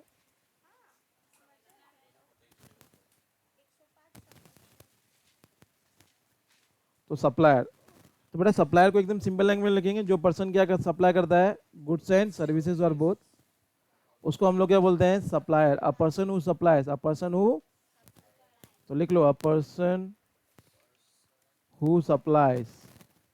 ये तो सिंपल है ना, अ पर्सन हु सप्लाइज क्या बेटा, गुड्स, वो याद करने की जरूरत नहीं, गुड्स सर्विसेज और बोथ। तो जीएसबी का मतलब याद रहेगा ना आप लोग को, a person who supply the goods और सर्विसेज और both is called as supplier, is called as supplier. But exam में जीएसबी मत लिख देना, पूरा फॉर्म लिखना। समझ में आ रहा है? हाँ। A person who supplies, what supplies? Services supplied, कौन सप्लाई कर रहा है?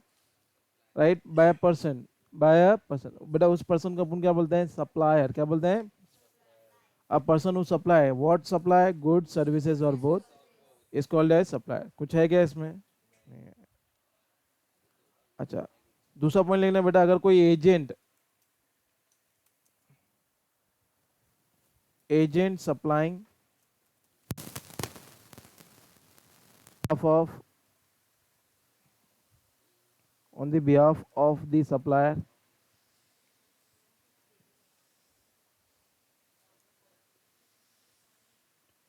are also called as supplier, are also called as supplier।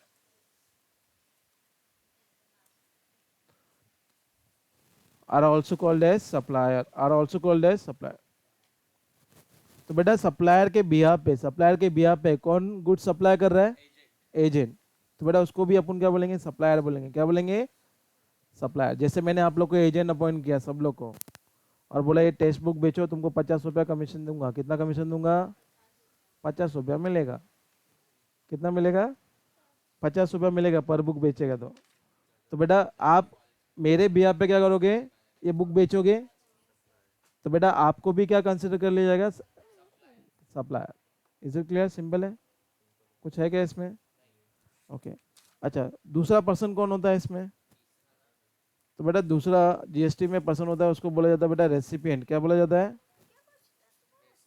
Recipient. Recipient क्या बोला जाएगा? रेसिपिएंट। रेसिपिएंट। तो बेटा रेसिपिएंट का सेक्शन है under section 2 subsection 93। Sub clause क्या है इसका? क्लॉज क्या है? 93। क्लॉज क्या है? 93। तो ये कुछ करने की जरूरत नहीं है, सेक्शन वेक्शन याद रखने की जरूरत नहीं है, मीनिंग याद होना चाहिए। क्या याद होना चाहिए? मीनिंग, मतलब याद होना चाहिए। तो बेटा रेसिपिएंट किसको बोलेंगे? जैसे मैं सर्विस आपको दे रहा हूँ ना, तो बेटा मैं क्या हूँ? सप्लायर। मैं क्या हूँ? और आपको सर्विस मिल रही है, बेटा आप कौन हो? रेसिपिएंट। कौन हो? जिस पर्सन को सर्विस मिलती है बेटा उसको क्या बोलते हैं? जिस पर्सन को गुड्स मिलता है उसको क्या बोलते हैं? रेसिपिएंट। क्या बोलते हैं? तो मैं आपको फोकट में सर्विस दे रहा हूँ क्या? उसके बदले आप मेरे को क्या पे करेगा? कंसीडरेशन। क्या पे करेगा? फीस पे करेगा ना, that fees is called consideration. क्या बोलेंगे बेटा? कंसीडरेशन। एक कीमत चुकाओगे ना, उस कीमत को अपन क्या बोलेंगे? कंसीडरेशन। Is it clear? तो what do you mean by recipient? Recipient का मतलब है right a person who receives. बेटा क्या रिसीव्स हो रहा है उसको? गुड्स, सर्विसेज, या तो both, is called as recipient, is called as recipient, is called as recipient।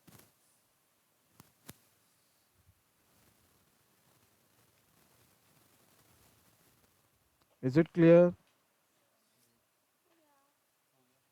ठीक है, ओके। नेक्स्ट पॉइंट लिखना है इसमें,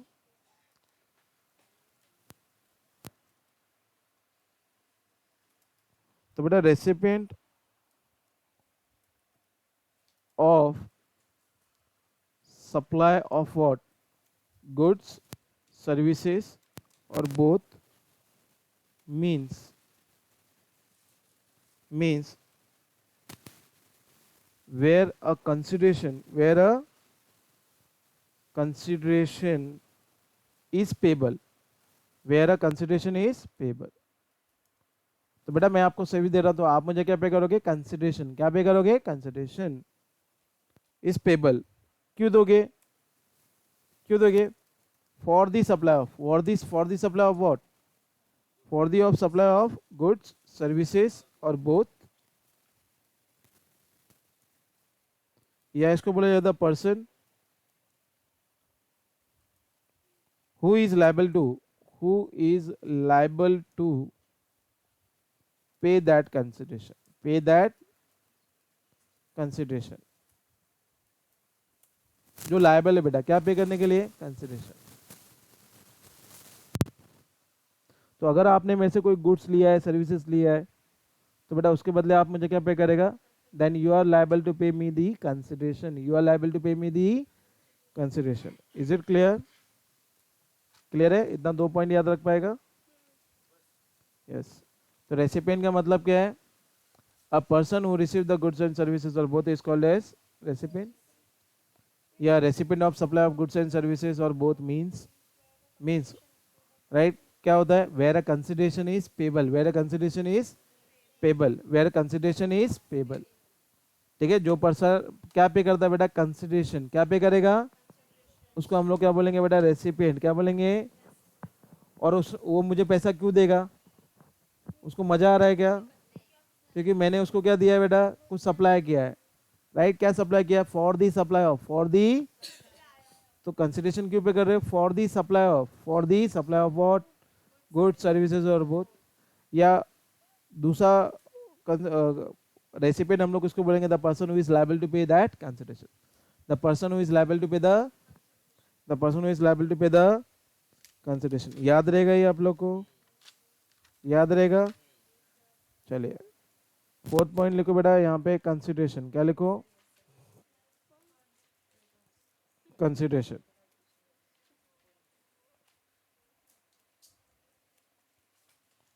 तो 4th पॉइंट इज कंसिडरेशन, क्या लिखेंगे अभी हम लोग,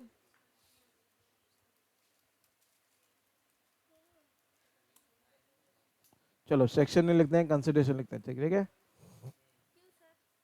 भूल जाओगे फिर,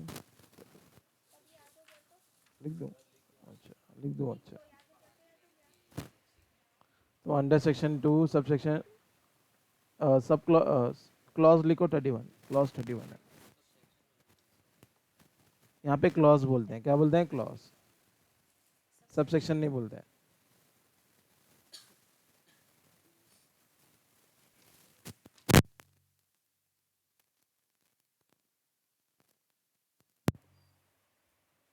उसने भी डिप मत जाओ, तुमको कंसिडरेशन, मैं इधर लॉ नहीं पढ़ा रहा हूँ, ठीक है, तो पढ़ लो consideration under section 2 sub section 31, बोलोगे चलेगा, ठीक है।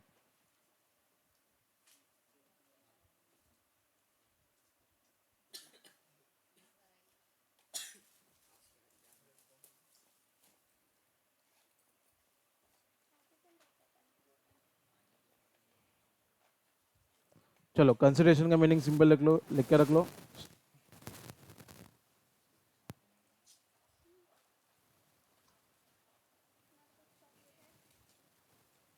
लिख लो, it refers to, it refers to the payment received by the supplier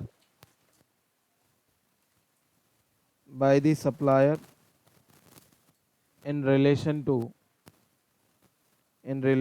the supply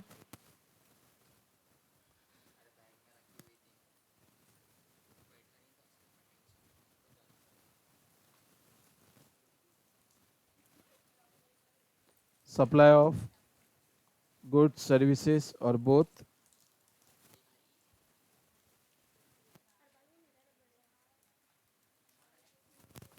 whether from the recipient or any other person,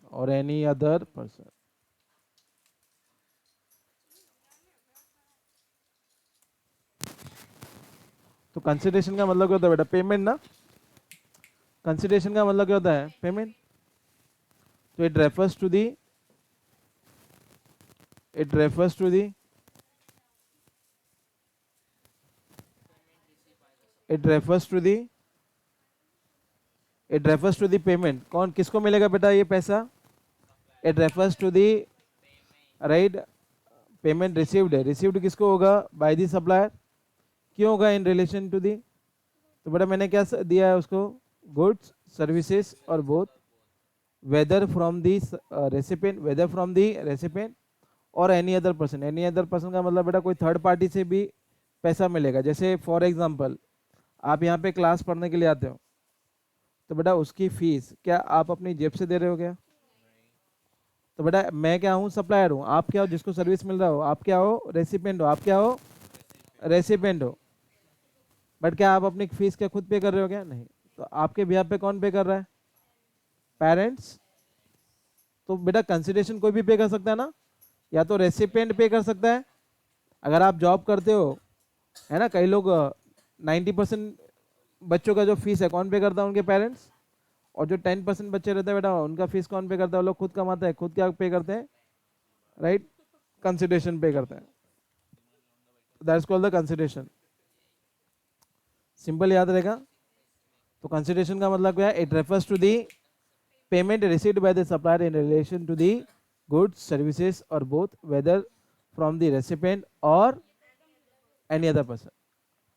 और बेटा ये जो कंसिडरेशन है किस में मिल सकता है? राइट, कंसिडरेशन में बी रिसीव्ड इन कैश और इन काइंड। लिख के रख लो। तो consideration may be received in cash or kind।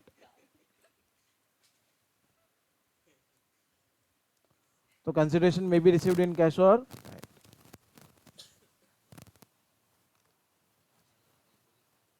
consideration may be received in cash or kind।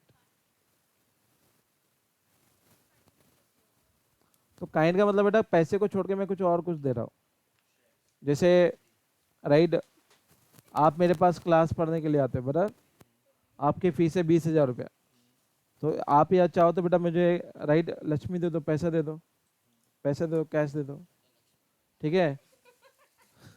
या तो या तो अगर आपका मोबाइल शॉप है तो बेटा आपने मेरे को 20,000 रुपये का क्या दे दिया? फीस के बदले मोबाइल दे दिया, लैपटॉप दे दिया।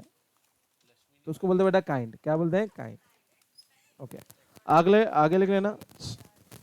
लिख के रखो, इफ डिपॉजिट इज रिफंडेबल। क्या है बेटा? रिफंडेबल है तो इज इक्वल टू लिख लो नो कंसिडरेशन।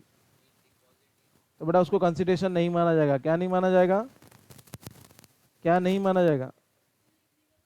कंसिडरेशन नहीं माना जाएगा। No consideration, no consideration, no consideration. अगर डिपॉजिट रिफंडेबल है बेटा उसको हम लोग क्या नहीं मानेंगे? कंसिडरेशन नहीं मानेंगे। जैसे मैं एयरटेल का अपने घर में फाइबर लगा रहा था बेटा, मुझे क्या भरना पड़ेगा? 12,000 रुपये का डिपॉजिट भरना पड़ेगा। कितना? तो बेटा 12,000 का डिपॉजिट भरना पड़ेगा। वो क्या, वो जो डिपॉजिट बेटा वो क्या है? रिफंडेबल है। क्या है वो? तो मैं 1 साल यूज करूँ, 2 साल यूज करूँ, 4 साल यूज करूँ, जैसे ही उसको बंद करूंगा 12,000 मेरे को वापस मिल जाएगा। ऐसा नो? तो बेटा उसको हम लोग कंसिडरेशन नहीं मानेंगे। उसको कंसिडरेशन नहीं मानेंगे और उसके ऊपर जीएसटी भी नहीं लगेगा। Is it clear? बट अगर एयरटेल कंपनी अगर बोलती है कि मैं आपका जो डिपॉजिट है 12,000 रुपया हर महीने आपके बिल में एडजस्ट कर दूंगा, तो बेटा उसको कंसिडरेशन मान लिया जाएगा। Is it clear? तो अगर डिपॉजिट रिफंडेबल है तो नो कंसिडरेशन। अगर deposit, if deposit is adjustable. क्या है बेटा? एडजस्टेबल है। क्या है? एडजस्टेबल है against the bill, against the bill. तो बेटा उसको हम लोग क्या मानेंगे? कंसिडरेशन मान लेंगे। Is it clear? नेक्स्ट लिखना, if subsidy, if subsidy provided by government. कौन दे रहा है बेटा सब्सिडी? तो बेटा अगर सब्सिडी अपने को कौन दे रहा है? गवर्नमेंट। तो बेटा उसको कंसिडरेशन नहीं मानेंगे। क्या नहीं मानेंगे? तो बेटा उसके ऊपर जीएसटी नहीं लगेगा। No consideration.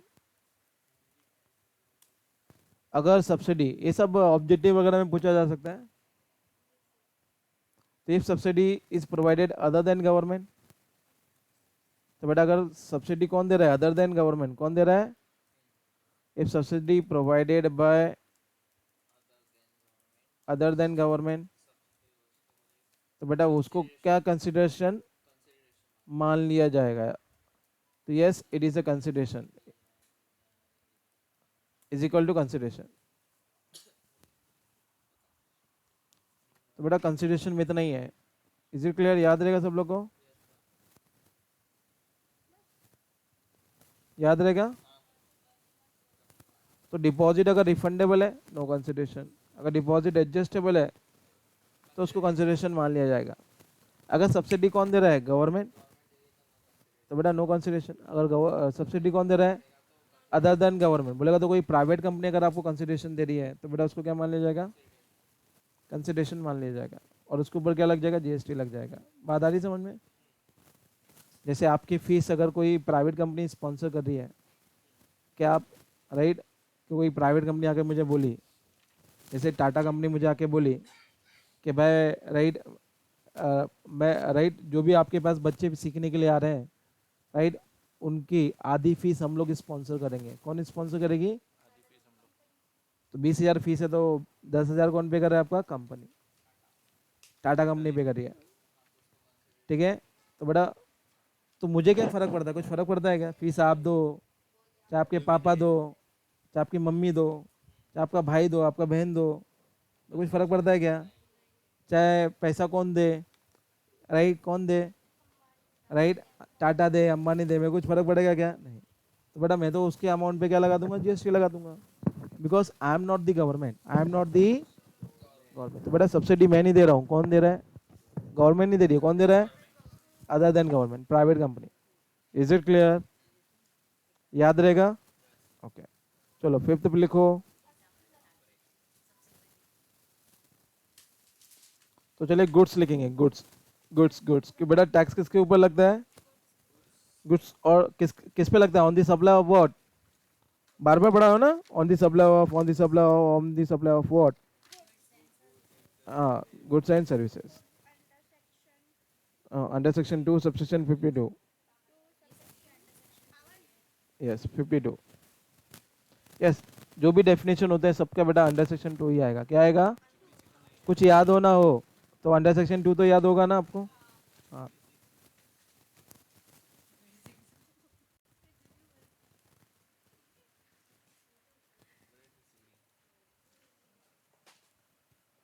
चले लिखें गुड्स का मतलब।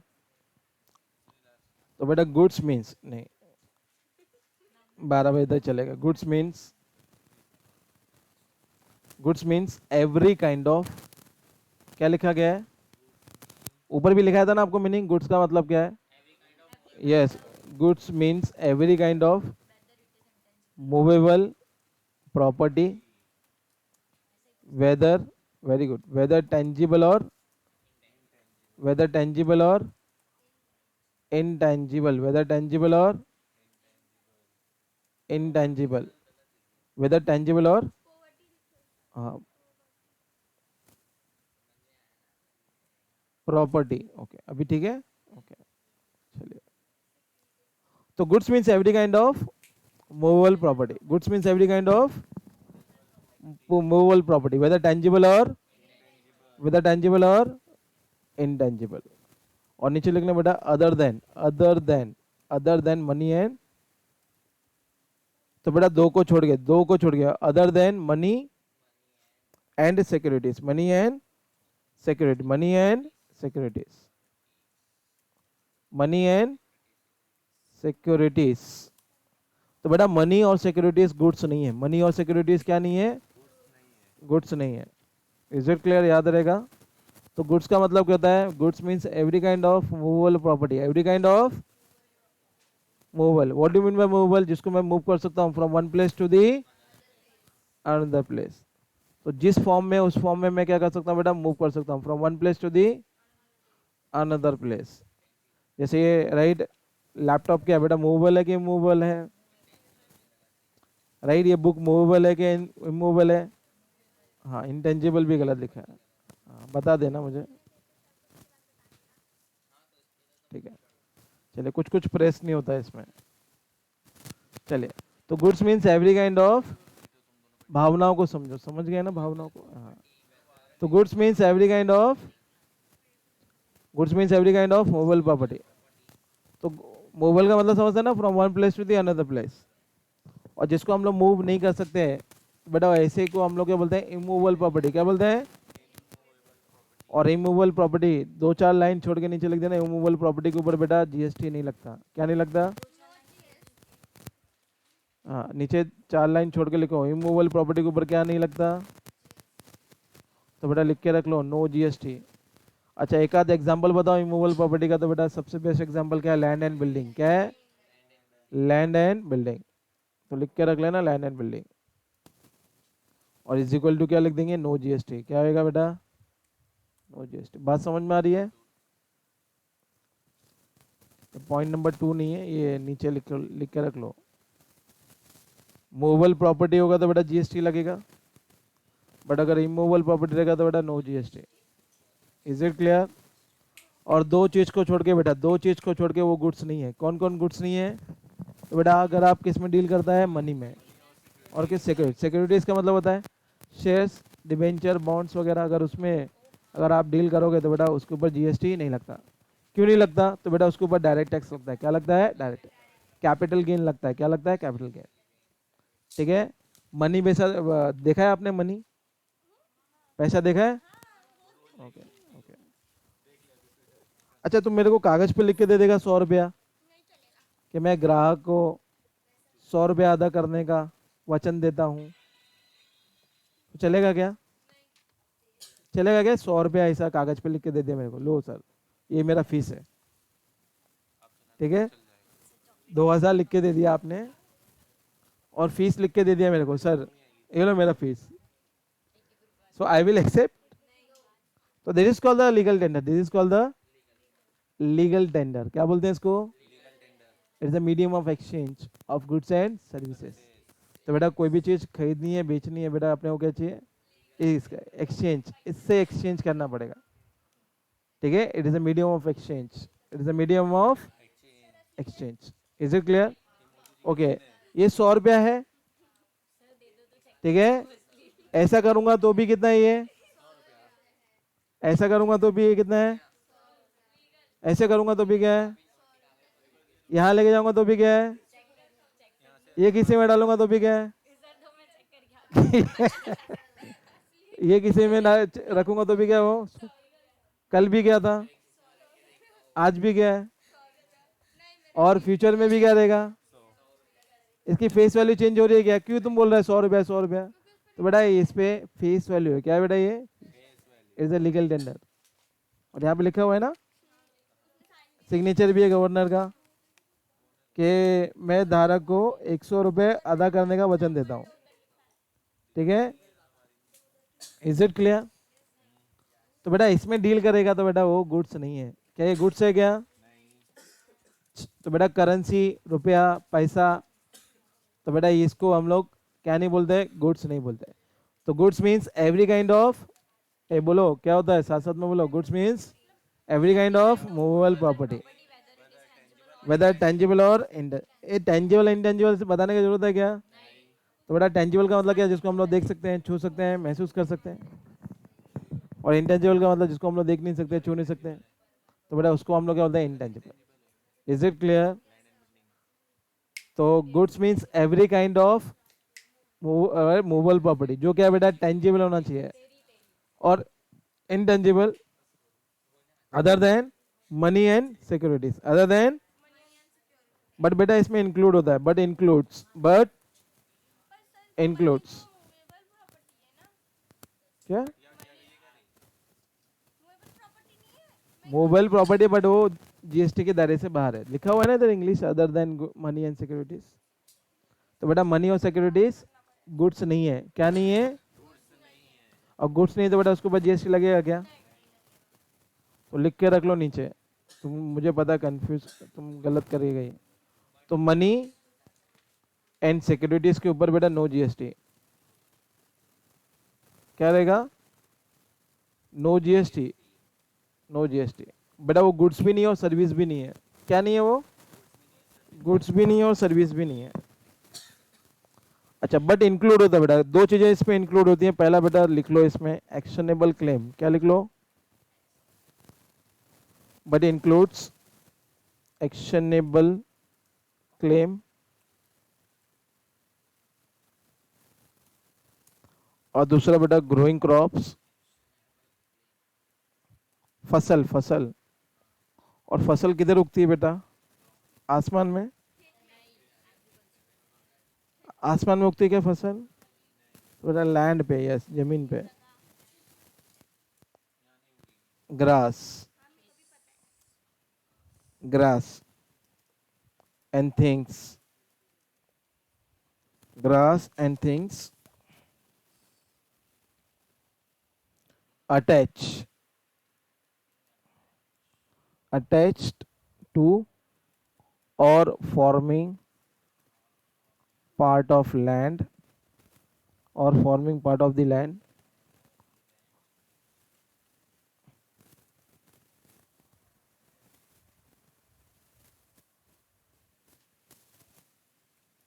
which are agreed to be served, which are agreed to be served, agreed to be served before supply, before supply, before supply, or under contract of supply, or under contract of supply.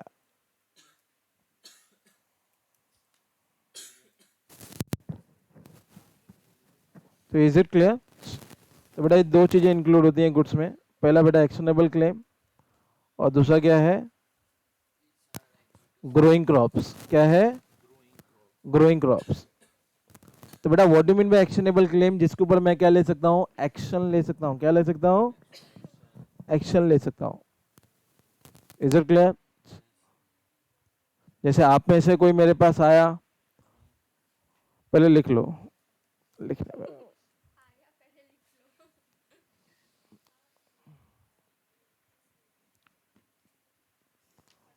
तो बेटा GST किसके ऊपर लगता है, क्या supply करेगा, goods और services.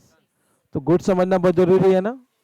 तो गुड्स नहीं समझेगा तो बेटा प्रैक्टिकल क्वेश्चन क्या समझेगा, सर्विस नहीं समझेगा तो बेटा प्रैक्टिकल क्वेश्चन क्या समझेगा, नहीं समझ पाएगा ना।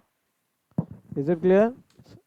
तो क्वेश्चन खत्म नहीं हुआ है, अब इसके बाद मैं सर्विस भी पढ़ाएगा, उसके बाद छोड़ेगा, ठीक है। हाँ तो मैंने कहाँ किया है, मैं तो सुबह राइट 8 बजे से क्लास ले रहा हूँ। हाँ मैं यहीं पे था। एक बैच और आई थी, उन लोग को पढ़ाया भी। मैं यहाँ नहीं बोलेगा तो दूसरे क्लासेस में था, जेएस में था। हाँ जेएस, क्यों नहीं आते।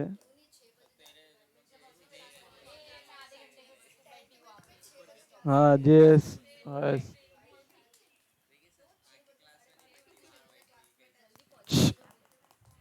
हो गया लिख के, ओके। तो जिसके ऊपर मैं एक्शन ले सकता हूँ इसको वो क्या बोलते हैं बेटा, एक्शनेबल क्लेम, क्या बोलते हैं।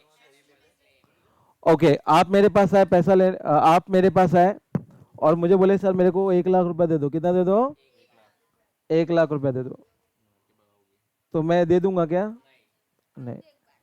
तो मैं बोला कुछ गिरवी रखने के लिए है, कुछ गिरवी रखने के लिए है, ठीक है। तो बोला, आपने बोला नहीं, ठीक है। और आप मेरे पास इतने पीछे बढ़ गए, इतना पीछे बढ़ गए, इतना पीछे बढ़ गए, तो बेटा आपकी बोली सूरत देख के, बोली सूरत देख के without any security, without any security मैंने आपको क्या दे दिया, 1 लाख रुपए दे दिया। और जैसे ही 1 लाख रुपया आपको दिया, आपने बेटा कसम खाया, माँ कसम अगले महीने दे दूंगा सर, बोला कि माँ कसम सर 1 तारीख भी ऊपर नहीं जाने दूंगा, ठीक है। अगले महीने आपको क्या दे दूंगा, पूरा पे का पूरा पैसा रिटर्न कर दूंगा। तो बेटा 1 महीना हो गया, 2 महीना हो गया, 3 महीना हो गया, तुम ही गायब हो गया, बराबर, तुम ही गायब हो गया, मिस्टर इंडिया बन गया तुम तो। अभी मैं तुमको ढूंढ रहा हूँ, तो बोलो मैं तुम्हारे, तुमको ऐसे छोड़ दूंगा क्या, तुमको ऐसे छोड़ दूंगा क्या। छोड़ दूंगा ऐसे ही? तो मैं क्या लूंगा बेटा आपके ऊपर? एक्शन लूंगा। क्या लूंगा? एक्शन लूंगा। ऐसा नो, मैं आपके ऊपर एफआईआर दर्ज करूंगा, मैं आपके ऊपर लीगल केस दर्ज करूंगा। I will file a case against you. ठीक है? यस होगा, क्यों नहीं होगा? आप बोलेंगे सर मेरे पास सबूत क्या है? ठीक है, हाँ तो बेटा मेरे पास प्रूफ है। तो बेटा मैं इतना पागल नहीं हूँ क्योंकि मैं आपको कैश दे दूँ। क्या दे दूँ? कैश। तो मैंने जो आपको 1 लाख रुपए दिया ना, मैं क्या करूँगा, या तो चेक दूंगा या तो क्या दूंगा, आपको पैसा ऑनलाइन ट्रांसफर करूँगा। तो है ना मेरे पास प्रूफ? प्रूफ है? ओके। तो कुछ नहीं रहेगा तो बेटा एक कोरे कागज पे लिखवा के ले लूंगा। स्टैम्प ड्यूटी है ना, 1 रुपये का स्टैम्प ड्यूटी आता है, उसके ऊपर क्रॉस सिग्नेचर ले लूंगा, बन गया मेरा legal proof. Is it clear? तो मैं आपके ऊपर एक्शन ले सकता हूँ कि नहीं ले सकता हूँ? ले सकता हूँ। और एक्शनेबल क्लेम बोलेगा तो किसके ऊपर एक्शन ले सकते हैं आप लोग?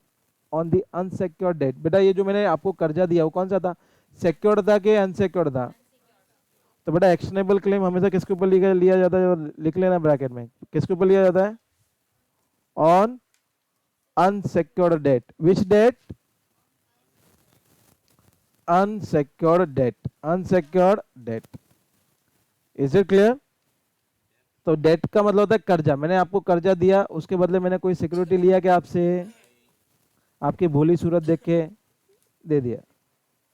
ऐसा नो? ठीक है, तो आपने मेरे को बोला था सर मेरे पास गिरवी रखने के लिए कुछ नहीं, बट मान है, सम्मान है, प्यार मोहब्बत है। तो वो समझ के मैंने भोला सूरत तुमको समझ के तुमको कितना रुपया दे दिया मैंने? 1 लाख रुपया दे दिया। और तुम 1 लाख रुपया लेके क्या हो गया बेटा? गुल हो गया। तो I will take the action against you. और सर अगर आपने मेरे पास कुछ गिरवी रखा होता तो उसको हम लोग कौन सा डेट बोलते थे? Secure debt. क्या कौन सा डेट बोलते थे? और सिक्योर डेट में मेरे को कोई एक्शन लेने की जरूरत नहीं है। जरूरत है क्या? मैं क्या करूंगा? आपका प्रॉपर्टी बेचूंगा और अपना पैसा क्या करूंगा? रिकवर करूंगा। मेरे को ऐसा ढूंढने का जरूरत है क्या तुमको? बात आ रही समझ में? तो एक्शनेबल क्लेम समझा। और बेटा फसल किधर उगती है? जमीन पे। तो ग्रोइंग क्रॉप्स, तो बेटा लैंड क्या है? मूवेबल है कि इमूवेबल है? बट जो फसल जो उसके ऊपर होगी बेटा वो भी इमूवेबल है, वो भी क्या है? बट उसको मैं मूवेबल बना सकता हूँ ना? कैसे? तो बेटा कैसे करूंगा? बेटा काटूंगा उसको। क्या करूंगा? काटूंगा। कॉन्ट्रैक्ट दूंगा। किसका कॉन्ट्रैक्ट दूंगा? राइट, काटने का कॉन्ट्रैक्ट दूंगा। और जैसे ही मैं उसको काट दूंगा, फसल को जैसे ही मैं काट दूंगा बेटा, वैसे ही क्या बन जाएगा वो? तो बेटा मूवेबल बन जाएगा। क्या बन जाएगा? मूवेबल। तो बेटा ग्रोइंग क्रॉप्स, प्लांट, ट्रीज, ठीक है, ये सबको क्या बोलेंगे बेटा हम लोग? गुड्स बोलेंगे। क्या बोलेंगे? गुड्स। है ना, मैंगो ट्री, बनाना ट्री, ये सब अपने लिए क्या बन गुड्स। क्या है बेटा? ये गुड्स। बात आ रही है समझ में? तो बेटा उसको भी क्या बोलेंगे? गुड्स बोलेंगे। क्या बोलेंगे? गुड्स। Is it clear? तो growing crops, grass, and things and क्या बेटा यहाँ पे? Things, things attached to or forming part of the land which are agreed to be served before the contract of before supply or under the contract of supply, before or under the contract of supply। याद हो गया ये? तो कोई भी tree वगैरह रहेगा तो ऐसे मत बोल देना इमूवेबल है। तो बेटा राइट, उसको काट के मैं मार्केट में बेच सकता हूँ ना? तो उसके लिए उसको क्या बोला जाएगा? गुड्स। क्या बोला जाएगा? गुड्स। Is it clear? तो गुड्स का मतलब क्या होता है? Every kind of movable property, every kind of whether tangible or, दो चीजों को छोड़ के जो गुड्स नहीं है, कौन कौन सा? Money and security. But include, क्या क्या इंक्लूड होता है इसमें? दो चीजें, एक्शनेबल क्लेम, और दूसरा क्या इंक्लूड होता है? Growing crops, grass and things attach to or forming part of the land which are agree to be served before the supply, right, before the supply or under the contract of supply or under the, याद रहेगा आपको? चलो last day का लिखो service. क्या लिखेंगे? Service.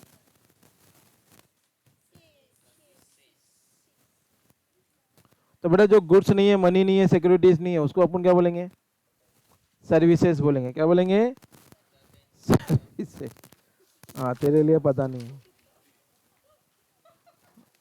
तो services under section 2,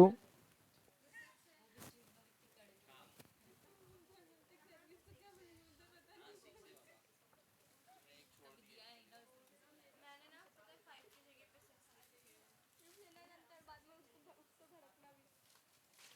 तो सर्विस का 2 लाइन का ही है, लिख लो services means any other than, services means anything other than goods, money and securities, money and securities। तो बड़े जो गुड्स नहीं है, मनी नहीं है, सिक्योरिटीज नहीं है, उसको हम लोग क्या बोलेंगे? सर्विस। क्या बोलेंगे? सर्विसेज। क्या बोलेंगे? Services.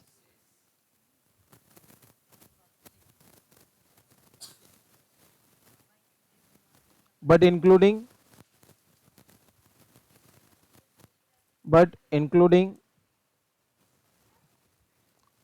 Activities.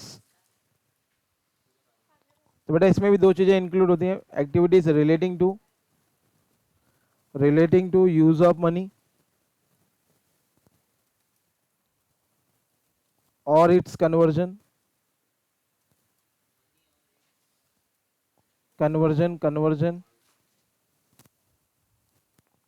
For consideration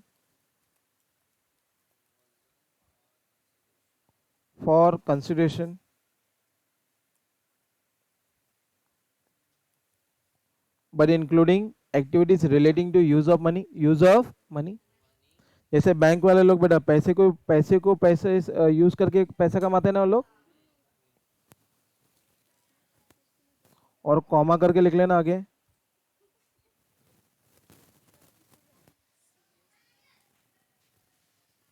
and करके लिख लो जान। नहीं, कुछ फायदा नहीं हो रहा है। अच्छा, arranging transaction in securities.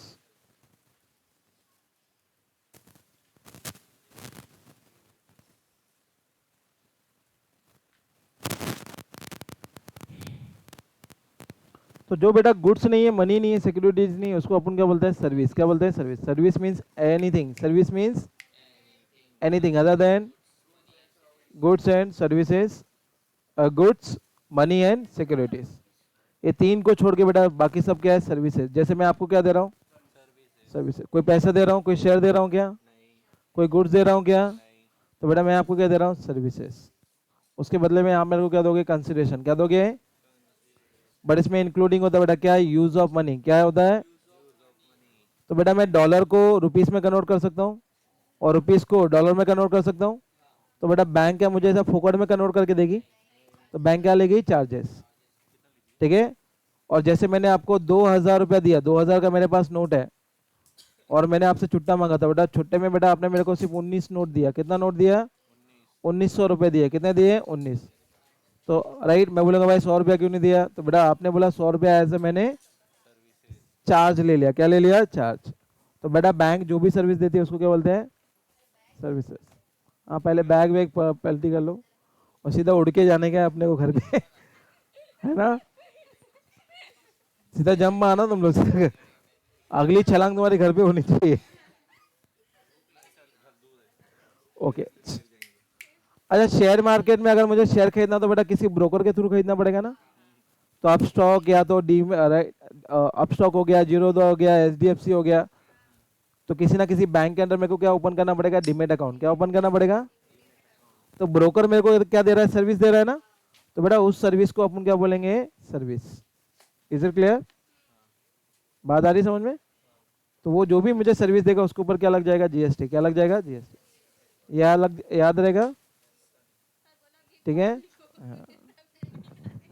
Bar revise करा दो तो मेरे पास बात करेगा। रिवाइज करा दूं?